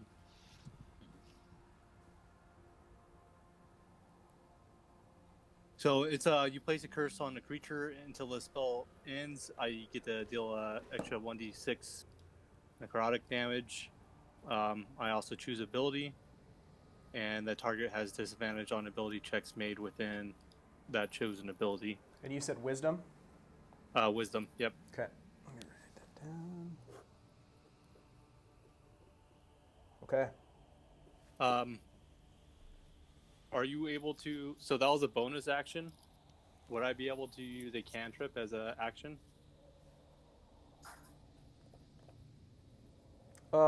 If it is an action-based cantrip, you certainly can, yes. All right. I'm going to cast Toll the Dead on it. Okay. So it is a Wisdom save throw Okay. against 16.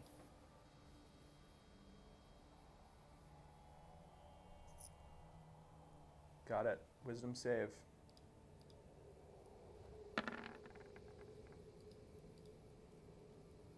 It fails 4.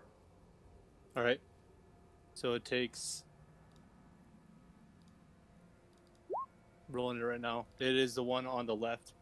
The one on the right is if it takes damage. So it takes 11 damage. Okay. Nice. And it is necrotic too. If that matters at all for you. Got it. All right, and I will move up to the line right here, and as soon as I get my guy up, that's my turn. Okay. Perfect. Nice job.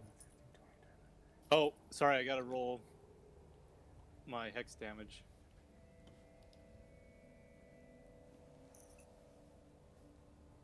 Yeah, an extra d6. Okay, great. All right, and that's it.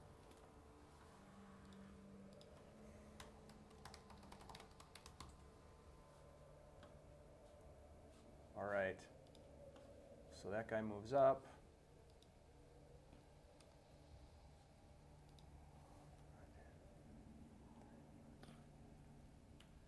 All right. Mara, there are now 4 of these humanoid creatures that emerge from the forest as Corben or Marzen, you can see does damage as he weaves his spell magic and attacks the large, giant furred creature in front of you. Do the other creatures have weapons in their hands or are otherwise looking threatening to us? They look very threatening, and they have weapons. They're carrying great axes. Right, but do they look threatening to us? Roll an insight check.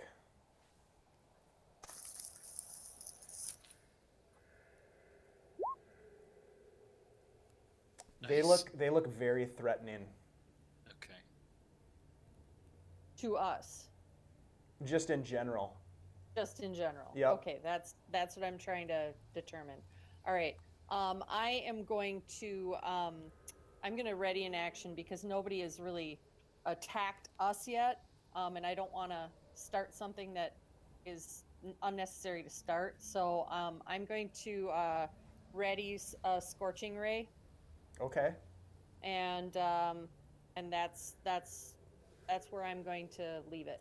When are you going to use the scorching ray? What's the trigger? The trigger is going to be if one of us gets attacked by any one of these creatures. Okay. For all we know, this large being is being hunted by the others. We don't know what their story is. And because not every single thing that we run into here has to be bad, right? So we found that out in the castle. So I'm gonna hold that scorching ray ready to go. Okay. Great. That brings us to Stan. I would like to cast Hunter's Mark on the big beast. Okay. And then I would like to attack with my bow on the big beast with Colossus Slayer. There's the bow.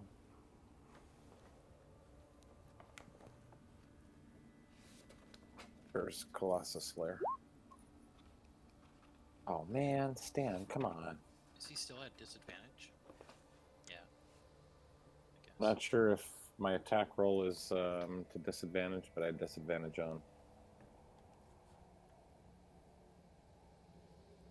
You don't have disadvantage on attack rolls. It's just on ability checks. So Okay. you hit with the The 24 hit. which does 7 piercing. You cast Hunter's Mark before that as your bonus action. So Yeah. you get an additional 6. That's 13 plus the Colossus Slayer. That is 16. Nice.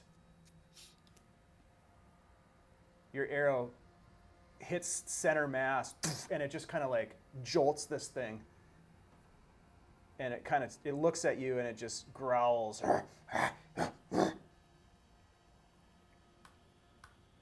Nice shot.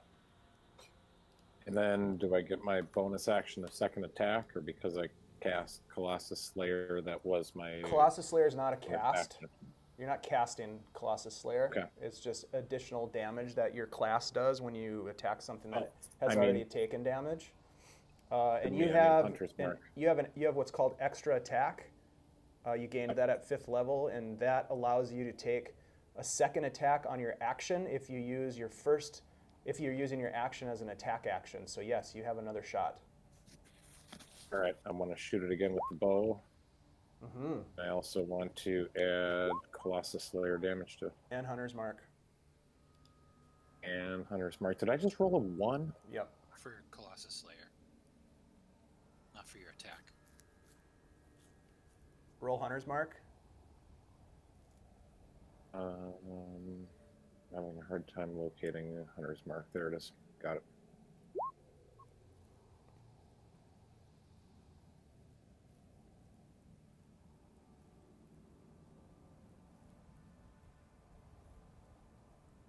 Okay, 9 damage. Got it.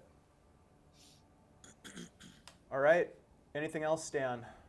I think you used all your bonus and actions. That's Yep. turn. It comes to the big boy.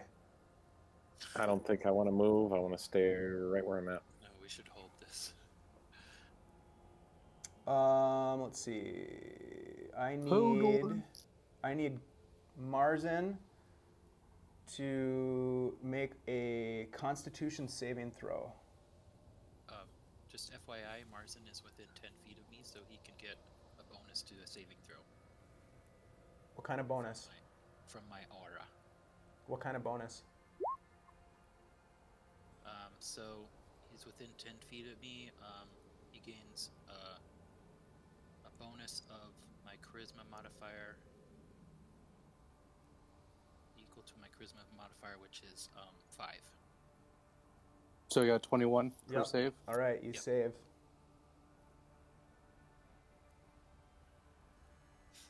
Hold on a sec. Let me just read this. So I'm glad I keep you around, Corben.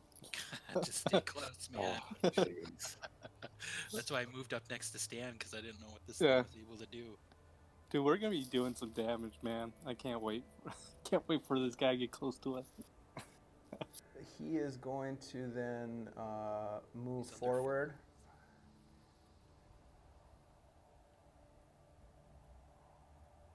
He comes right up to you guys, and he is going to take a claw attack at Corben. Will And that I'm trigger gonna my and I'm attack gonna put up first? a I'm gonna put up a warding flare between him and Corben. Will that trigger my held action, or do I have to wait? You have to wait until he actually attacks, because that's what you said. So he could have just walked up to you and not attacked. So the attack has to happen first. Okay. All right. Okay. Just the way I worded it. What was that, Mara? Just You're the going to way use it your warding flare? You know what? I'm not gonna use my warding flare. Okay. Not All yet. right. All right. So claw attack for Corben.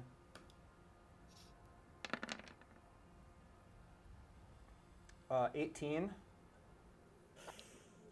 That will hit. That's my exact armor class. You're going to take 8 slashing damage and 1 point of cold damage.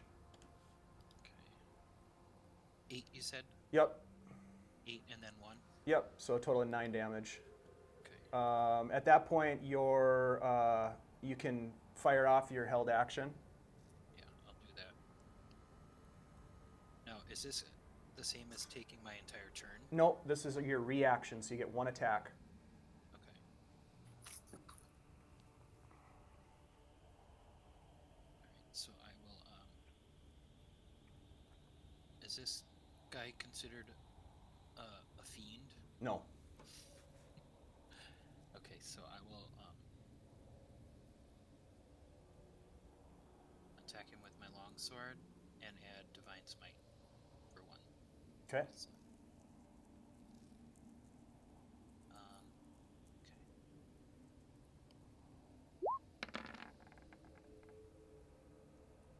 Does a 12 hit? Just hits. Okay, I'm gonna add my Divine Smite. Okay. Nice.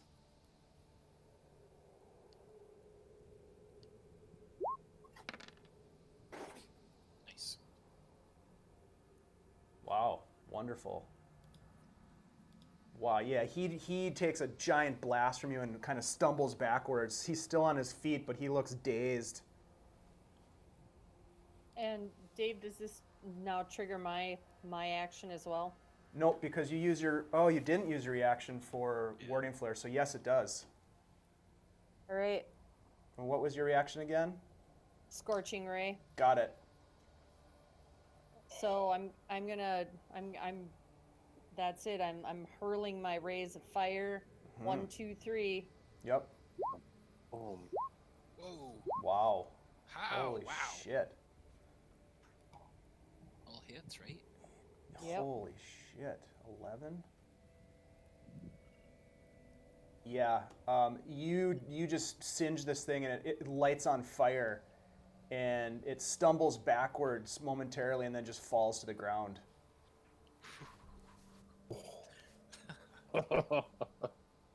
Nice job. Thanks, guys. Let's see what's coming after him. Yeah. Wow, nice gonna- one. And I'm gonna Alright. move. It's not too. your turn. Can I- It's not your turn. Oh, sorry. Yep. She still Sorry. has movement. Oh, that's No, right. she doesn't. No, it's a reaction. Sorry. I got excited because I killed him. Yeah, that's exciting. 5, 10, 15, 20. These guys are moving up. Corben, it's your turn. All right. So, I'm gonna stay right here. Ready another action, and if one of these guys, God, it's so hard. I don't want to attack them unless they look like they're gonna attack me. Can I make a check to see if they look like they're coming after us now? Can I determine if they're like they look threatening to me?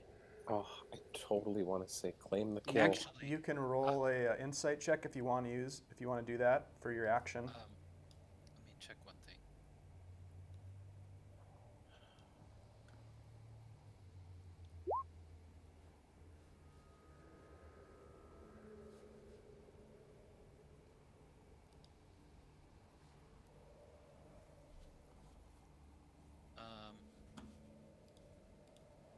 I'm just gonna do the same thing. If they come up to me and attack me, I'm gonna hold my action and attack. Okay.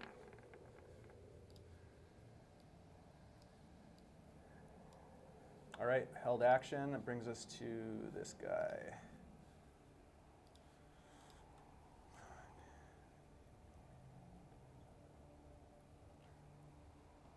Marzen.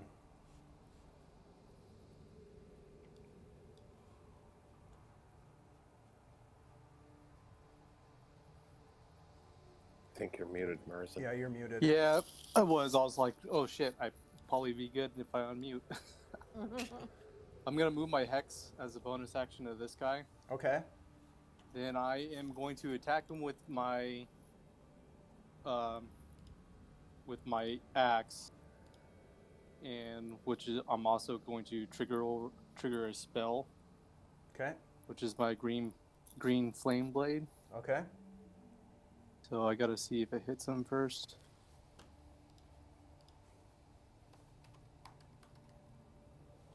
Wisdom also for him too. So Okay.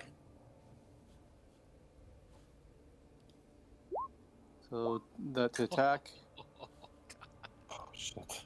Wow. Oh man. Oh, I get it. Oh, Here, I get to add my hex too. Then I get to add my green flame blade too. Oh man. Smack. what? I've been in the bubble, guys. You guys haven't. So what's the total Damn. damage then? So There's two different 10 plus 8 and 12 plus 4. So which one of those are we using? it's a 10 push 8 because I'm one-handed. The 10 Oh, got it. or it's the 8. So the 1d8. The 1d10 would be if I'm double handling it, but I have a shield up too. 1d8 plus 3. So it's 18. Plus 1. Right, because of the critical hit. So 19 plus 2? 2 fire damage. Yep. Okay, got it. So 21 total damage. Holy shit. All right. So second attack. Is he still up? Oh yeah, he's still up. Wow. All right. Second attack. Same thing. That was huge. Okay. 16 hit him. Yes, it does. So he gets hex and he gets green flame. Wow. Oh man. 20 damage. Holy shit. Nice job. You just erupt out of nowhere and just take this guy to town with your axe. You're like, you've got a great axe, I've got this axe. Look out. Green flame just covering this guy as he cries out in pain, just screaming horribly in front of you. Is that the end of your turn, Marzen? Yep, that's it. All right. Seeing their companion being attacked so horribly,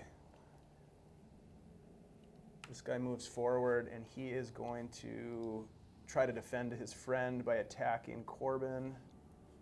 Or, All right, excuse me, by now- attacking Marzen. Yeah, I'm putting up my warding flare now. Okay, so that'll be a Okay. disadvantage. Thank you. You're welcome. Toggle.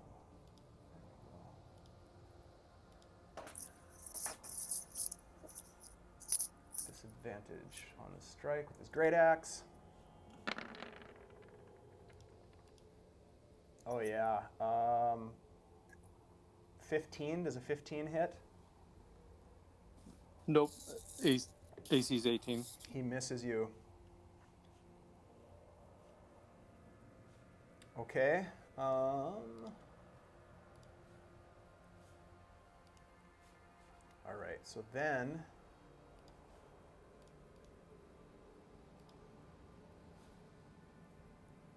Mara, from out of the trees, another one of these guys emerges and comes at you.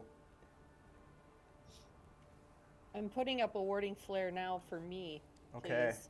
And he is going to attack with this berserker rage, which grants him advantage. So it's just going to be a straight roll.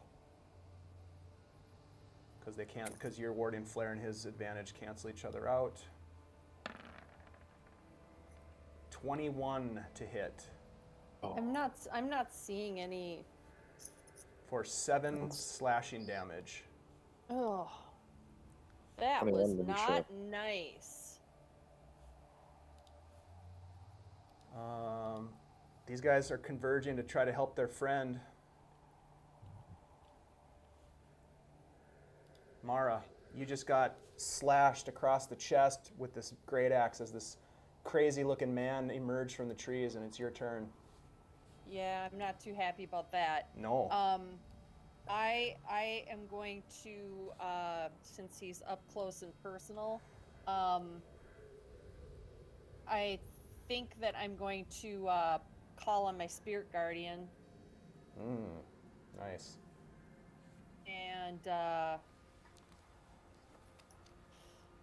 and do a spirit guardian. So I've got Such a great spell. yeah, it is. So I've got the spirits are protecting me. Remind us what your spirit guardians look like as they apparate around you. They're little foxes running in a little circle around me. Oh yeah, that's right. That's cool. yay, foxes. Foxes chasing each other's tails. Okay, so you use your action to call forth the spirit guardians, Yep. and they are going to be, let's see, 15-foot radius. Sorry, I should have put that up there sooner. There you go. Okay, so it will affect that guy on his next turn. Got it. Okay. Anything Yep. else for Mara? I think that's really all I've got. All right, for right now. Stan.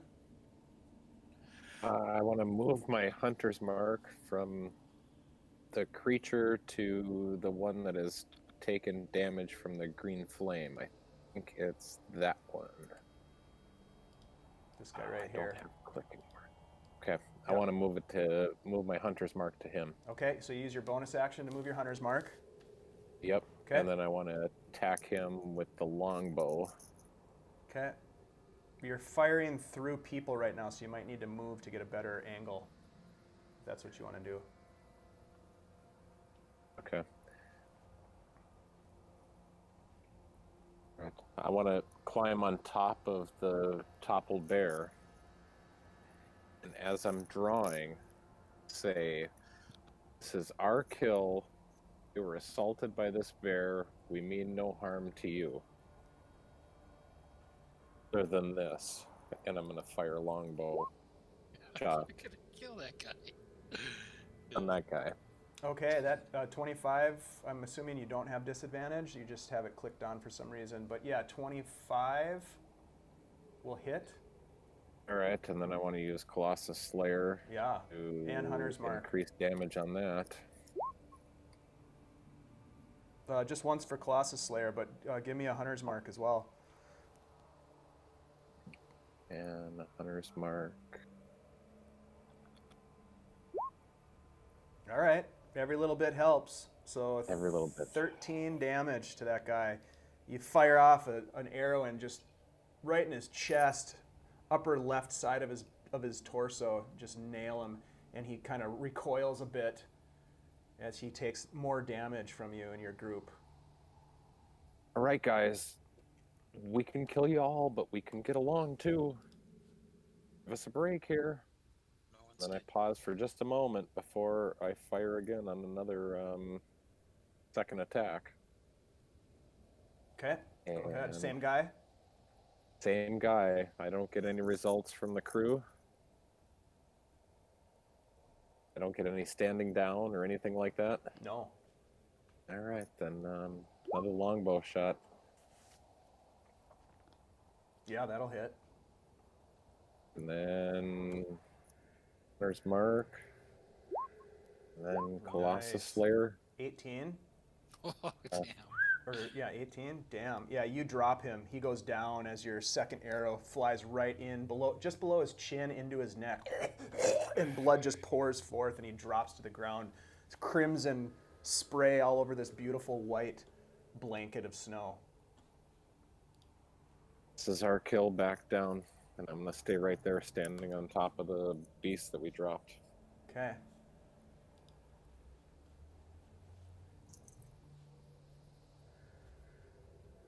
Okay, so this guy's gonna move up. No, didn't even notice that guy. And he is going to attack Marzen with his, let's see, Marzen, you see this guy approach, and he just looks like he's crazy. And he's dirty and grimy, but he's bigger than you are.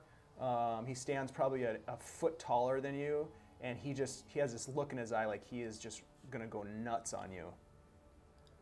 Hey, Dave, I'm sorry, how close is he to me? I'm talking about this guy right here. So Yeah, I'm not clear on how many feet because of 20 the feet snow. away. Thank you. And he is going to attack you with his great axe.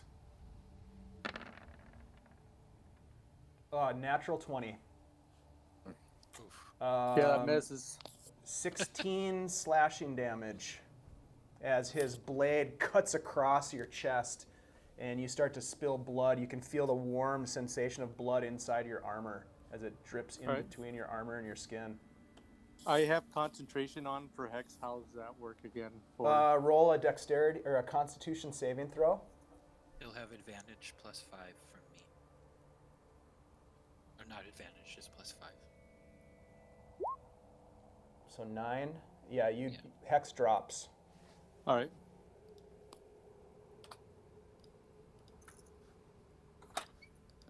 And what was the total? You said 16? 1/6? Yep, 1/6.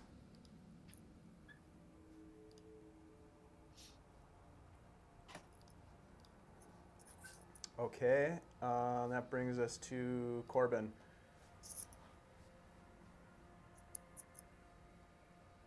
I'm gonna clamber up on this thing right here. I can't move. This one's right.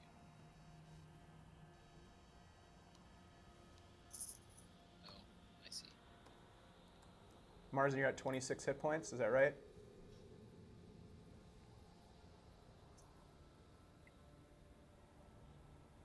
Marzen muted.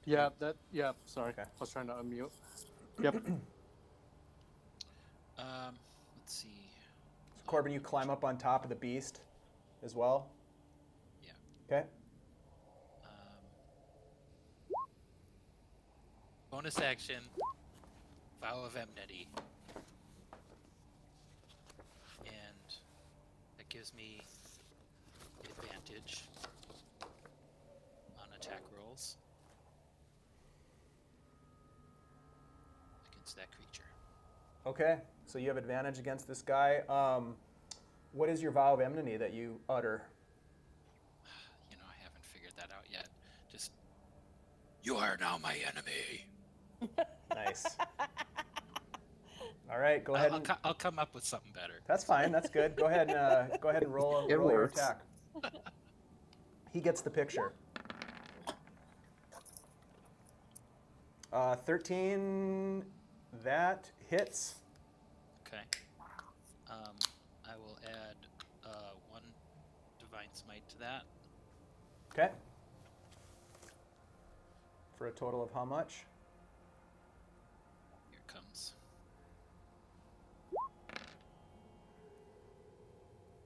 Oh, minus that 2 for dueling style, sorry. So just the 7. So 14 total. Yeah. Okay. Nice. And then I'm going to use my extra attack. Yeah, you just slice across him with your first attack. It easily cuts through the skins that he has up, which you can see now are wolf skins.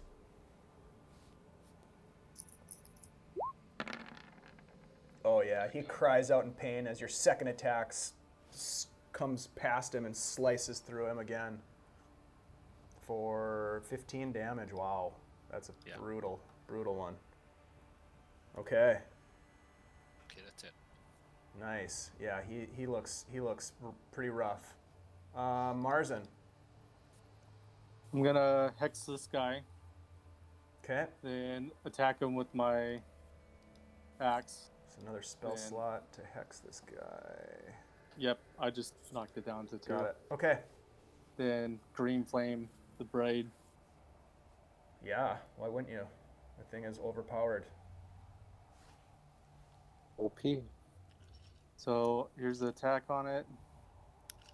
Battle axe. That hits. This, all right, so 6 slashing. Okay. Then here's hex damage. Okay. 2. So 8. Then green flame, and I do 8 to him and 7 to the guy that's 5 feet away from him. Okay. Or right. So then I'm hitting this guy right here. Then this guy right here is gonna take the 7 damage. Yep. All right. Perfect. Damn, that's Then- crazy. Second attack. Same thing. Battle Yeah. axe. I mean, it seems like you'd use that every single time. Why wouldn't you? So I think reading it a little bit more, it is a spell, so I don't think I could use it for my second attack, the green flame. Oh. I'll let you kind of read it through. Yeah. No, it's a cantrip, and you could only do 1 cantrip per turn. So Yep. Uh, So an additional 10 slashing to the main guy that you hit before. yeah, Got it. Yeah, I mean you're And- still decimating these guys pretty hard. and he still takes the hex damage though. Got it. Yeah, he's about ready to fall over. Nice. Then that's it. Okay.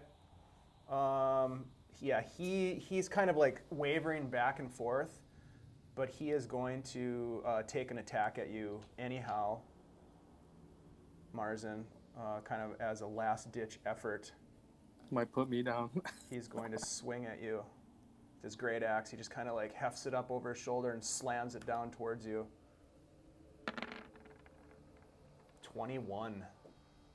Yep, hits. 9 slashing damage as he just slices down through the what little armor you have on your shoulder, cuts down into your chest. Blood starts to pour forth onto the ground.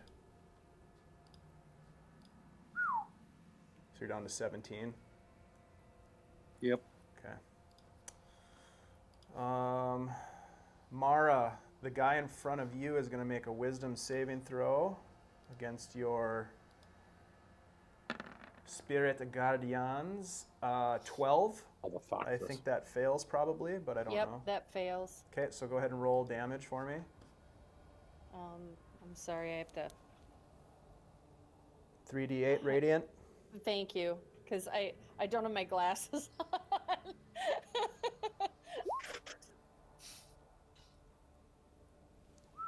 Whoa. Wow. Massive. Okay, let me just get that on here. So that's going to be... Nice one. Man, that's a great spell. Okay. Yeah. He is still going to attack you, though, however. And I'm gonna, however, put up another warding flare. Smart. Okay, that's very smart. Plan. So he is attacking a reckless, so it's going to be a normal roll because they cancel each other out. 20 Yeah. for 5 slashing, and I need you to make a Constitution save to maintain Spirit Guardians.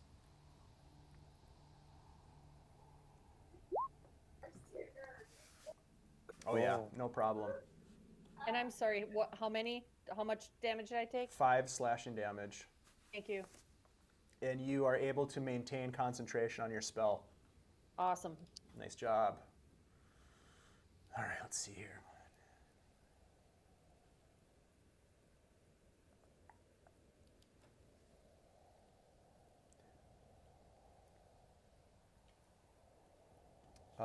This guy is going to, he's also gone berserk. These guys are fucking pissed.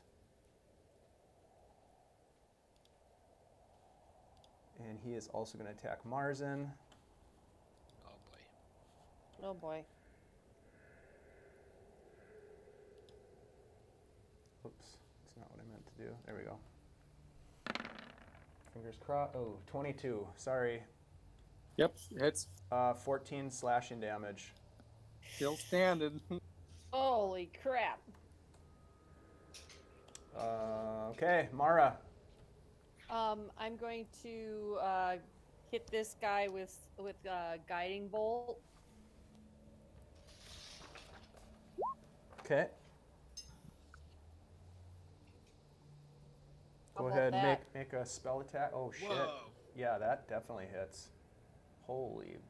Nice. Holy shit. That is a badass spell. So what is that? 45? No. 35? 35. Yeah. Did that guy just explode? Humble him, yeah. The forest is illuminated momentarily as Mara blasts this guy for 35. Holy shit, that's amazing. He reels back on his heels and kind of stumbles a little bit as his chest is, there's this gaping hole of singed and burnt flesh. You can see that he doesn't have any armor on. It's just bare chest underneath this big cloak that has now fallen to the ground. He just kind of looks down at this hole in his chest, and then he looks up at you with just pain and anger in his eyes. Anything else that you can do this round? And he's still alive? He is. Oh, man.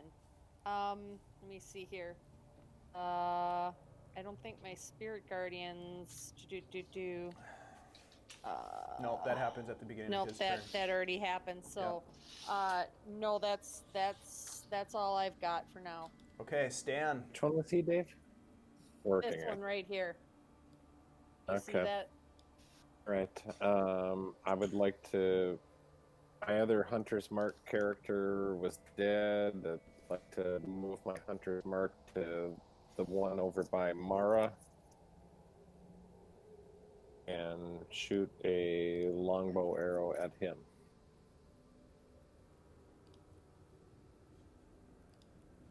Okay, so let me just put the hunter's mark on him so that we can remember that.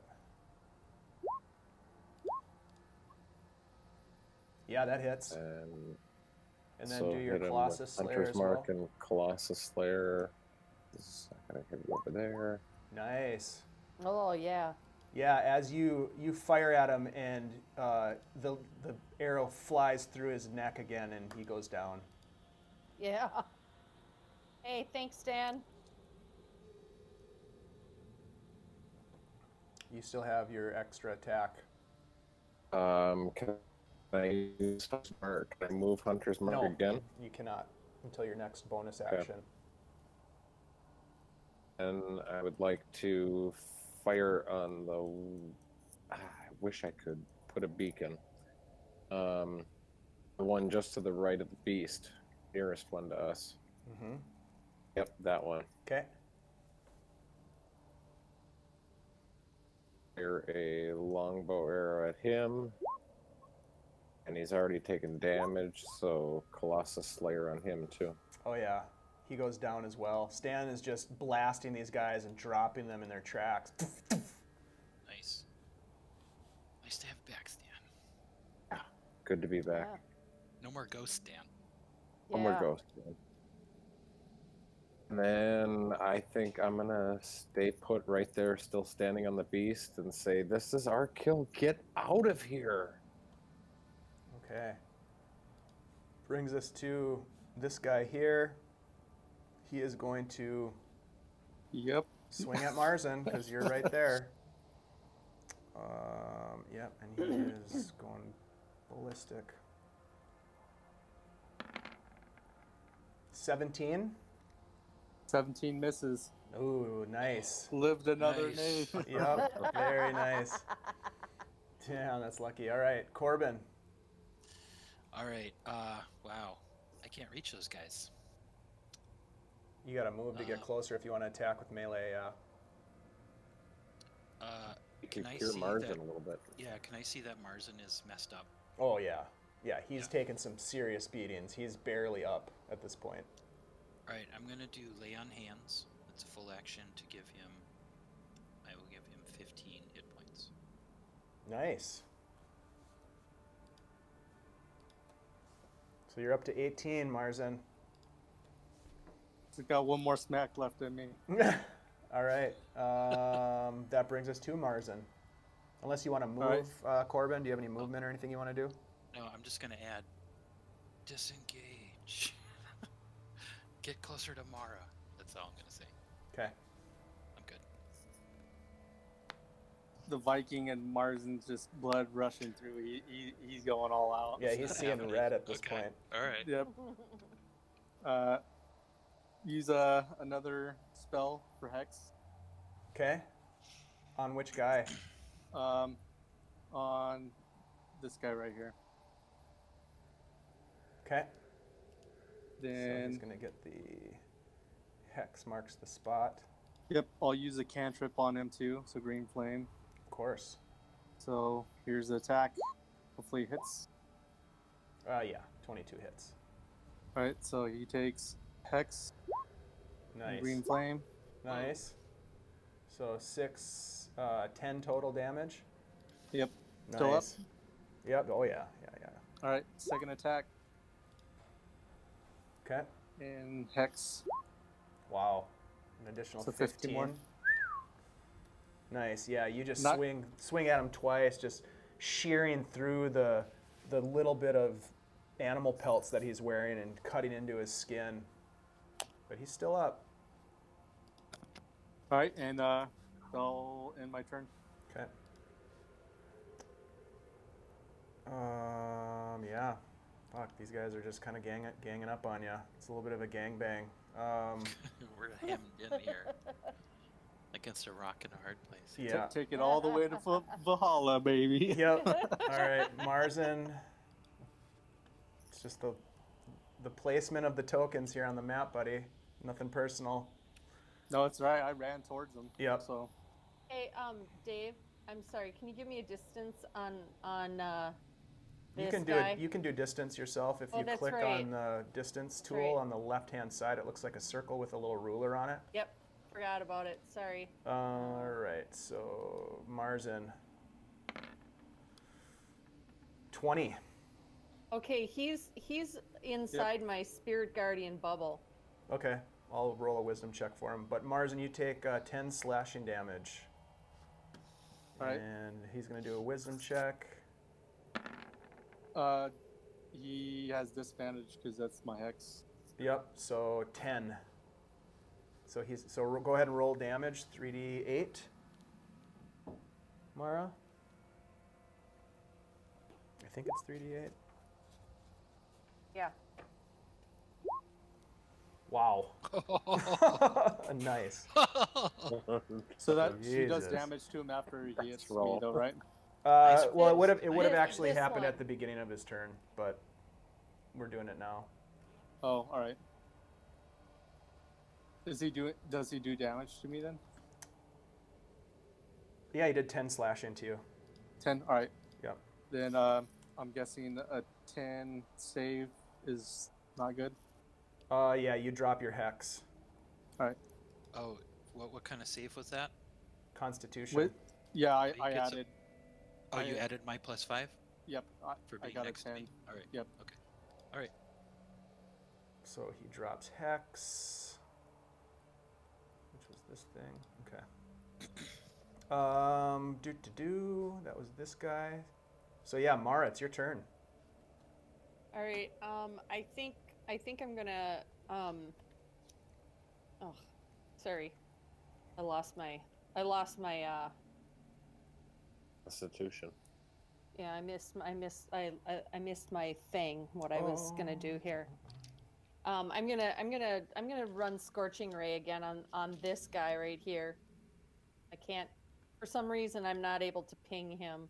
The one that's inside my bubble. Okay. Scorching ray on him. Yeah. 'Kay. Hold on a second. I gotta get to the right page here. All right. Jesus. The first two hit. Wow. Getting some great rolls tonight. Yeah, no shit. That's amazing. That Scorching Ray is huge. Yeah. Does a I'm lot of fond that damage. one. I'm very fond of that particular. Did you shoot this one? Yeah. Yeah, I'm having trouble pinging. So thank you. Yeah, that's the one. And that's the one that I nailed just a little bit earlier too with the Spiritual Guardians. Do you still have the distance tool selected? You gotta switch back to the arrow to like. I do. the Thank thing. you. Thank you. Thanks. Yeah. Corben, I catch. Andy, That gets me all the time. thank you. Yeah, exactly. You got to switch back to the thing. Okay, great. Anything else, Mara? That was your action. Do you want to move or do anything else? Yeah, I don't want to provoke an attack. I'll just stay right You here. won't. You won't down there. Just saying. You won't provoke an already attack dead. where you are. Then you know what? I want to move closer. Then Okay, go ahead and move. I'm gonna just get behind this rock. That's a rock, right? It is. Yep. Yeah. Okay. I'm gonna tuck behind the rock here. All right, Stan. I want to move Hunter's Mark up to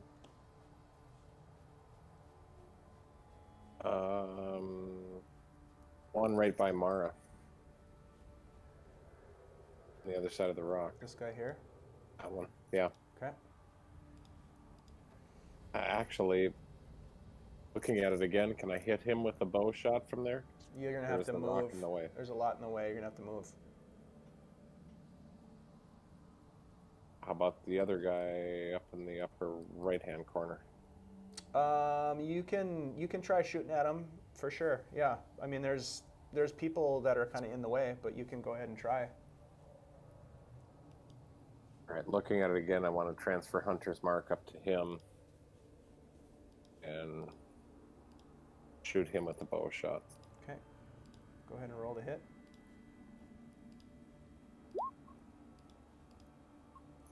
Yeah, that'll hit. Ah, Roll Colossus Slayer because he's taking damage. and there's Hunter's Mark, and here's Colossus Slayer. Nice. Nice. Okay.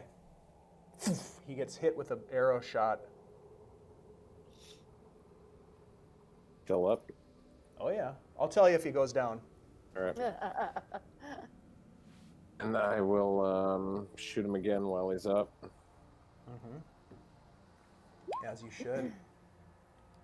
Good Oh, God. nice. Hunter's And- Mark and Colossus Slayer. Ooh. Oh, come and- on. And Dave, he's in Spirit Guardians too. Yep, but that doesn't apply right now. Okay. It would Is it apply at on, this- on his turn, not on Stan's turn. Not on Stan's turn. Okay. Correct. Thank you. So that was 13. Yep. Wow. Nicely done. Two And then quick I'm shots. saying to the crew that, hey, I'm starting to run out of arrows here. You see any laying around? You might want to give them to me. Thank you for keeping track. Reaction. Should have used an axe. All right. So Yeah. that And brings then us. I'm still going to stay there, and I might yell out some shit like, you guys, come on here. Get out of here. Okay. You're gonna try to persuade them to leave. They don't seem persuaded. They're too busy raging.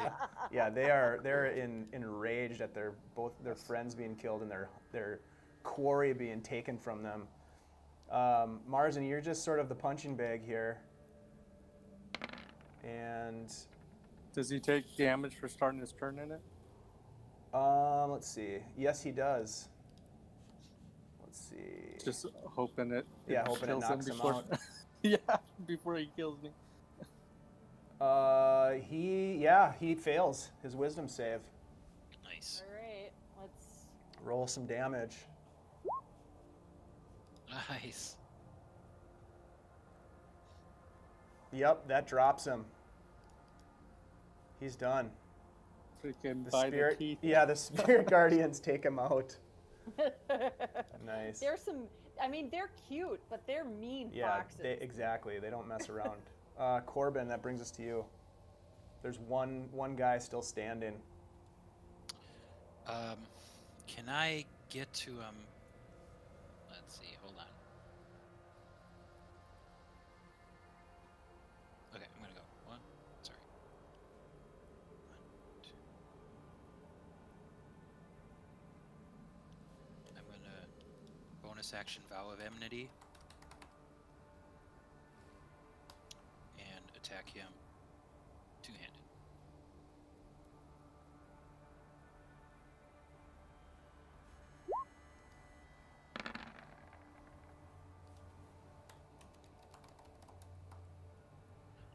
So I'm gonna take my second attack. Hold on, you did how much damage total? 13. Got it. Slashing. Let me write that down here. Okay. This guy looks like he's about ready to fall. Let's see if we can do it. Jesus. Nice. 9. Almost. Ooh. All right. I guess I'm here. Okay, Marzen.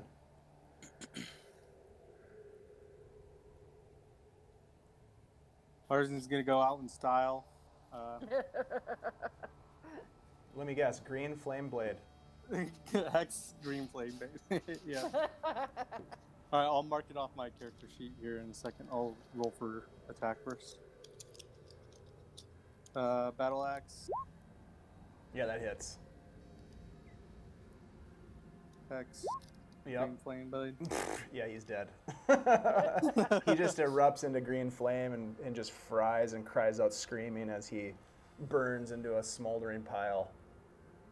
And you look around and there's just dead beast, dead wild men laying around you, blood splattered all across the snow.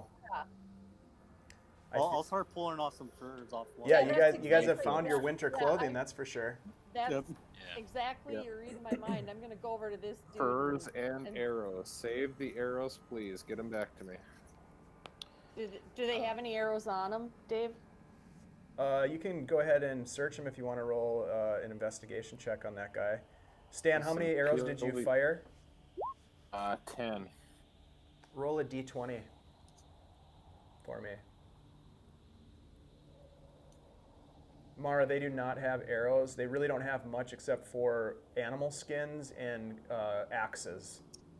Right. Well, They have I'm some. There's some pouches on this guy's Oh, belt. man. Stan, you're able to recover 4 arrows. Mara, they have some pouches on their belts. This guy does, anyways. But that's about it. And what's in his pouch?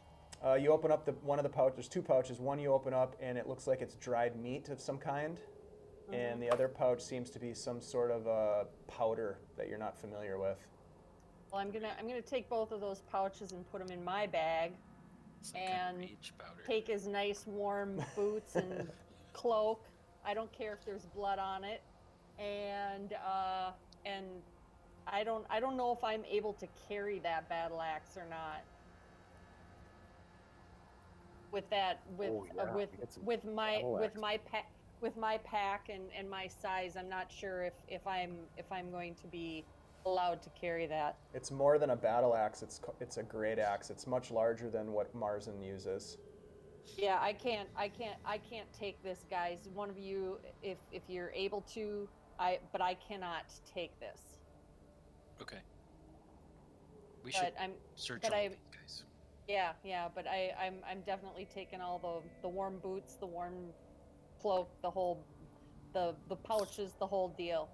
Yeah. Do you so guys want to just set up camp right here? Because what I'm thinking is I could just do the hut with all these things in the hut, and Yeah. then we could just kind of chill and There might Including not that big bad bear. I kind Be- of want to skin that thing. Yep, that's all I was thinking too. Yeah, good idea. I like it. All right. So with that, with the battle ended, and Marzen having taken quite a bit of damage and feeling a bit faint after the intensity of the battle subsides, you are able to spend some time erecting your tiny hut, casting your ritualistic spell. Are you going to use a spell slot, or are you going to do a ritual? I'll just use a spell slot since we're Okay. gonna do the whole time. So I'll burn Alright. up. Okay, To make so it quicker. you cast the hut, and it apparates, and you're able to search these guys. There are 5 sets of boots, 5 very warm looking, mostly from what you can tell, wolf skin cloaks that they have, and they all have great axes. They've all got approximately, from what you can tell, 2 days rations of dried meats, and the beast is going to take a bit longer to deal with. It's a gargant. I mean, it's huge. So Hey guys, I have a question. I since I can't carry the battle axe, and we all know that's got some trading power. Could I maybe take one of the cloaks or pair of boots so that I have something to maybe trade should we have that opportunity? Or do we want to go together and kind of all the extra stuff, kind of keep it together and use it as a group to trade? Mara, I don't wanna- roll an investigation or intelligence check for me.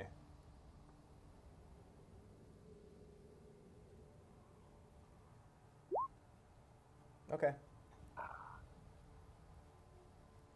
All right. So with that, you guys are able to, pillage the bodies and recover the warm clothing that you so desperately need, and you're able to skin the large animal creature over the next 8 hours inside your tiny hut, and we will end tonight's session right there. Nice job, guys. Yeah. Thanks so much, Dave. So you guys thought bards wouldn't do good in battle. This I Valor never- bard's Alright, pretty Betty. badass. I never thought such a thing at all. I'm like awesome. I was hiding When my we hut get the whole together time. next. I was I know, getting it's antsy that last couple sessions. I was like, man, I just want to come out and attack. So I was trying Good to. to see you swinging. Yeah. Yeah, I know. Good game. Good night, guys. Good. Yeah. Good Good game. night. Thanks so much, everybody. gang. All right. That's Yeah. adventure. Later, y'all.